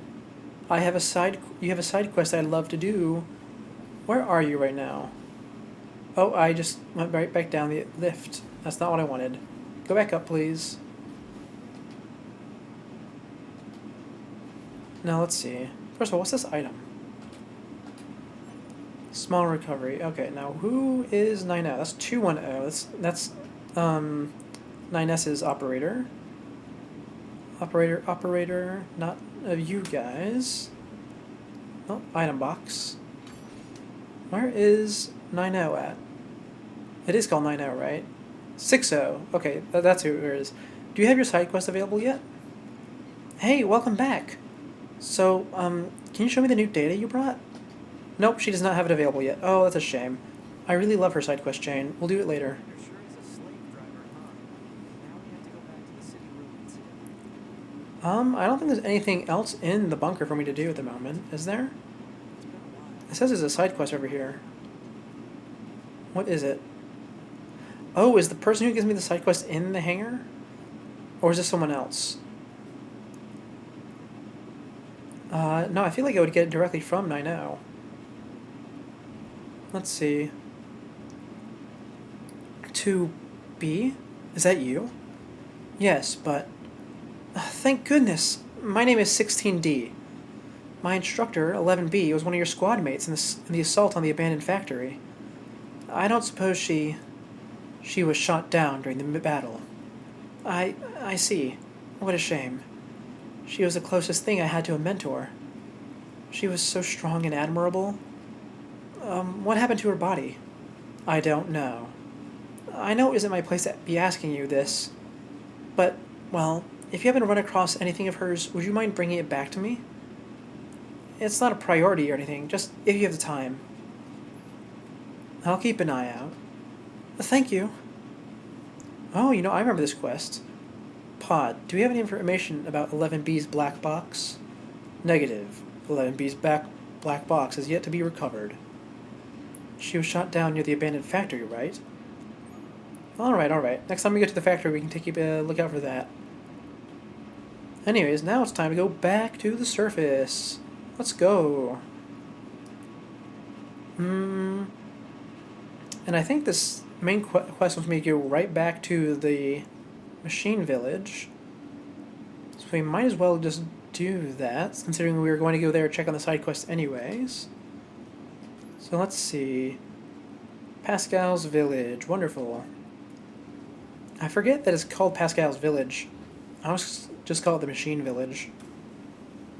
Now then, did we actually need to go back here for the Wandering Couple quests? I think we did. I think one of the machines tells us where they moved to.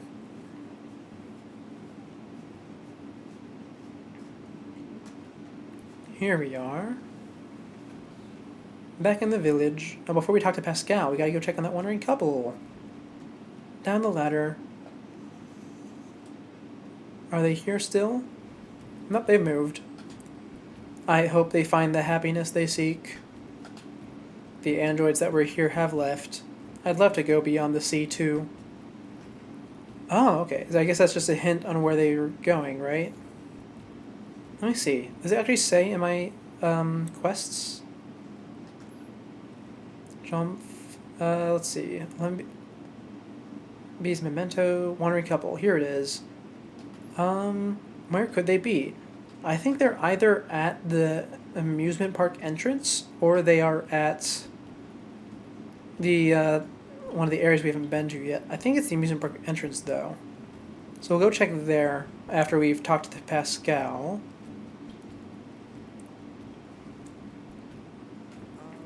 Hello, Pascal. That is indeed our names. We need to talk. Of course. I'll help however I can. Oh, okay. Mandatory lore. Okay.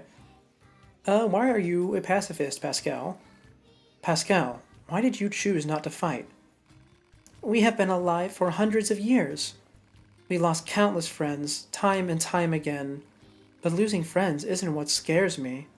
What scares me is the fact that I've grown used to seeing those I care about die all around me.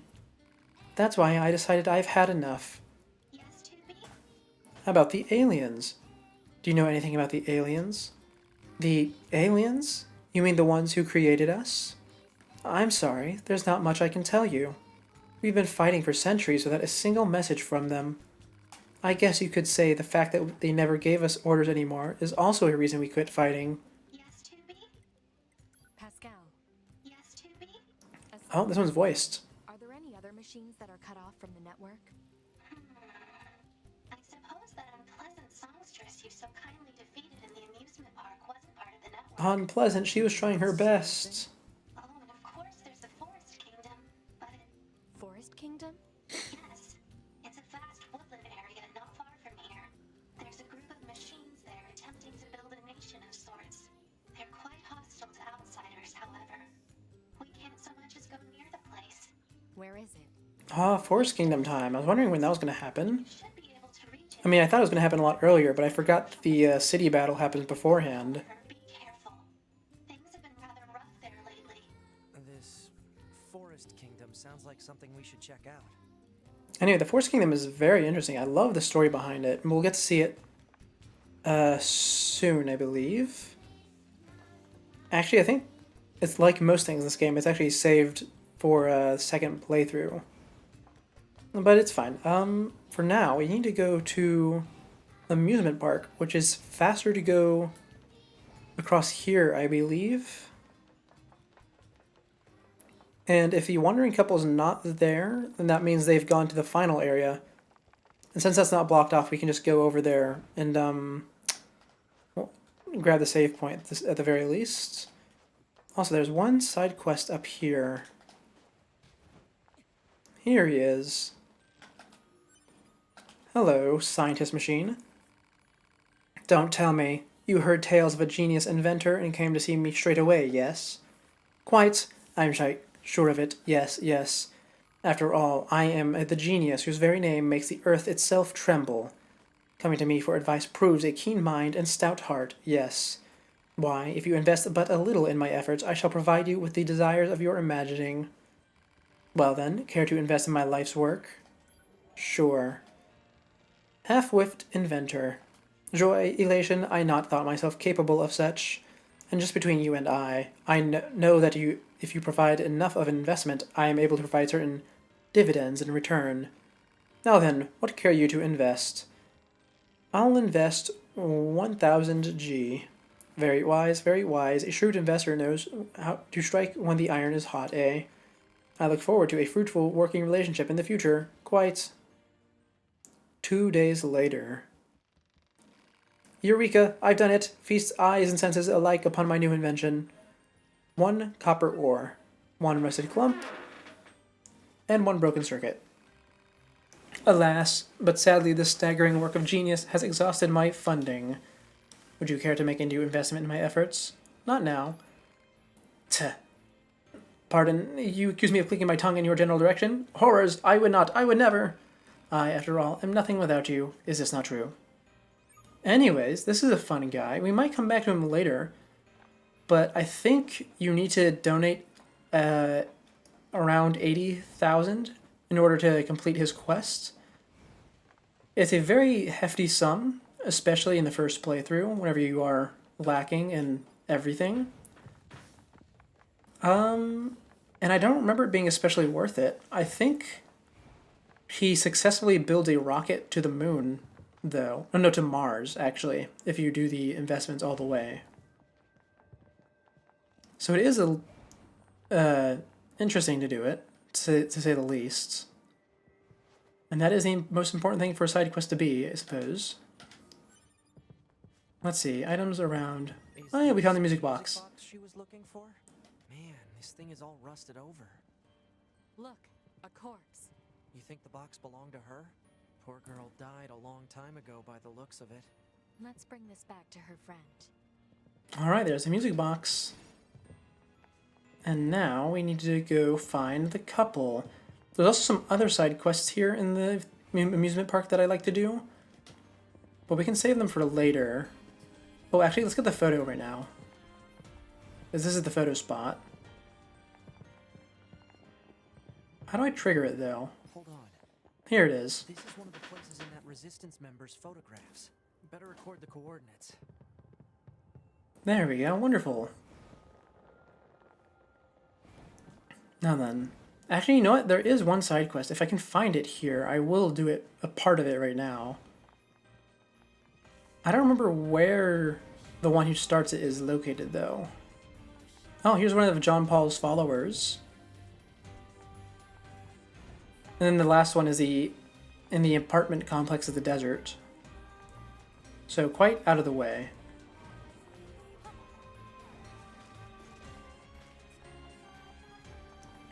Ah, here you are. Hello, hello, welcome to the amusement park.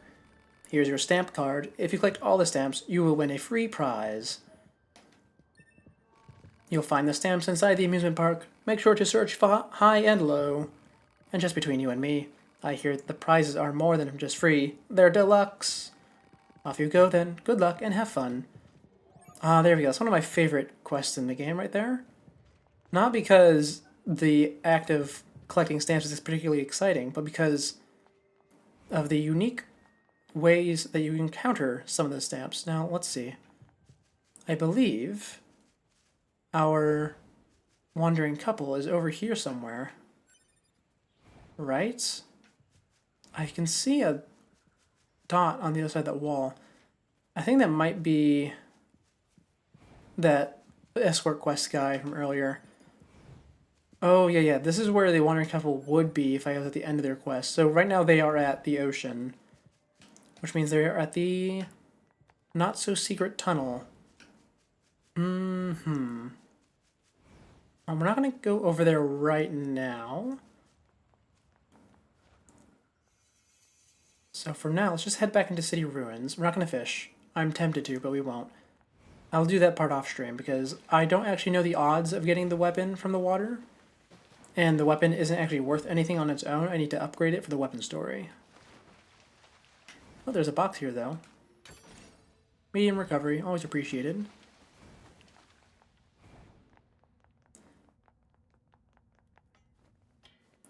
And here we are, back at the surface. Almost back at the surface. Ah, stupid clown. I will not be doing your quest today, nor tomorrow, nor the day after. Oh, we got a call. Operator 60 to 2B. Come in, 2B. Oh, is it 60's quests? Oh. Monitoring signal from the new access point has gone silent. I'm sending you the positional data. Please investigate the site as soon as possible. Understood. No, it's not. It's just the what is it? I think one of the save points have been turned off, and we go there and it's an ambush or something. I need to do it at some point because I need the save point back, but we're not going to do it right now. Instead, we're going to be going right into here. Yes. Into here to deliver some items. I have one photo for you. Hand it over the amusement park photo. This is from the amusement park. I remember having fun there. Together. Oh, okay. And now other thing, we need to turn in the music box. Oh, and then we get access to the music box in the jukebox. And we can do the back side of the base, which we'll do that. Hello.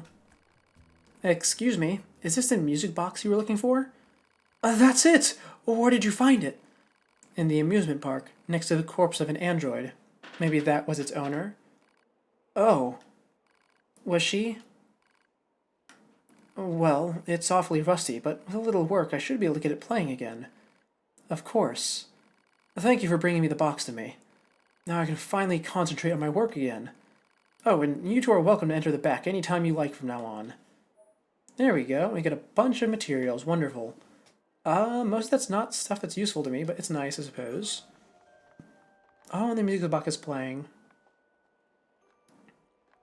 Wonderful. I love it. Now let's go get the guy out of the storage room. I think it's just a push box puzzle. Or maybe it's you? What do you want? What's wrong?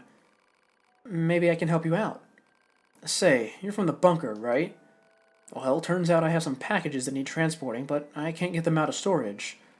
One of my superiors was in charge of it, but now I have to do it, and there's so much stuff I can't possibly move it. She's gonna have my head for this. I gotta get those packages for transport out of there. Think you can get the goods for me? Sure, I love a pushing puzzle. Great, thanks a million. Let me open these Oh, they're gonna automatically walk me in there. Okay. I forgot that it does that. Marking objects likely to be the targeted packages. I can't get them out like this. Ugh. Better make a path first. Okay, can I pull these? Not really, no, I cannot. I can push them, though. And I can't quite fit through that gap. There we go. That's one object acquired. I think this is just an item on the floor, not... Yeah, that's not the objective. The objective is this other one.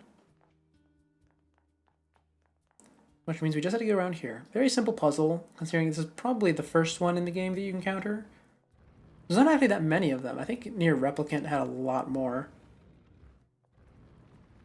That's because Nier Replicant, even though it has a very similar combat system, it's actually a quite different game. The reason the combat system is so similar is because the remake was... Oh no, I don't want you to adjust your combat style. The remake was made by the... Or at least the combat part of the remake was made by the people who made the combat in this game, and it was made explicitly to replicate this game, because the original Nier Replicant combat was really trash. Anyway, there we go. Item acquired. Sorting trouble completed.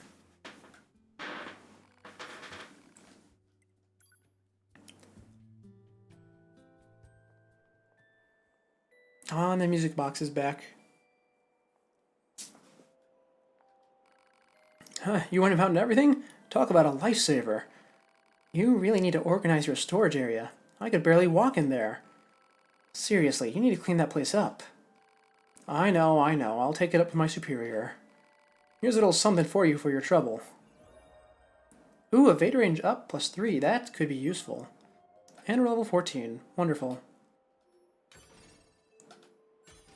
Impact bracer, large luck. Look here. Oh, look here. There's something carved in the column. 3 numbers. I wonder if it's a set of coordinates. Target point, maybe? Or hidden location? No way to tell. I'll add him to the map regardless. I think... Yeah, that's the missing guy. I think he's behind another pushbox puzzle out in the city. Because from what I remember, Jackass is the one in charge of all the storage stuff. And, yeah, she's not great at it. Oh, Devil and Popola are gone. Are they? Or am I just missing them? No, they're gone. They've... Oh, no, never mind. They're here. They're here. I guess it's going to take a little bit longer for them to move on. Now then, over here, let's go check out the jukebox, because it should have some more music options now, right? Now that I have the music box unlocked. Hold on. I need to open this chest. There we go. Oh! Is the jukebox broken? It's so relaxing to listen to music. Don't you agree? I could tell you were a connoisseur just by looking at you. Here, have this. This is what people used to call a jukebox, a machine that plays music. You can play any song you like on it, as long as you have the necessary records. It's yours to use. Sound data 1. Now let's see here. Other. What's significance? Oh, okay. And what about stage? I did not know that... I don't actually know the names of the tracks in this game.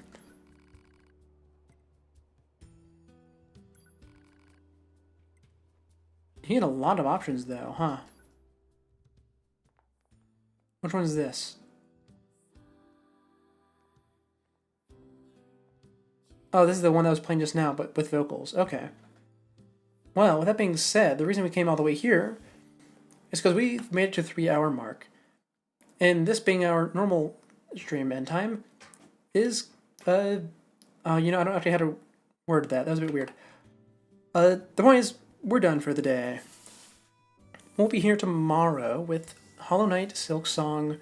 We'll be continuing our journey for the 100% completion. Hopefully we'll find all the map areas. And the day after that, I'm not quite sure what we'll be doing, but we will be here. So with that being said, thank you all for tuning in. This has been Seek the Scuffed, And I am signing off. Goodbye.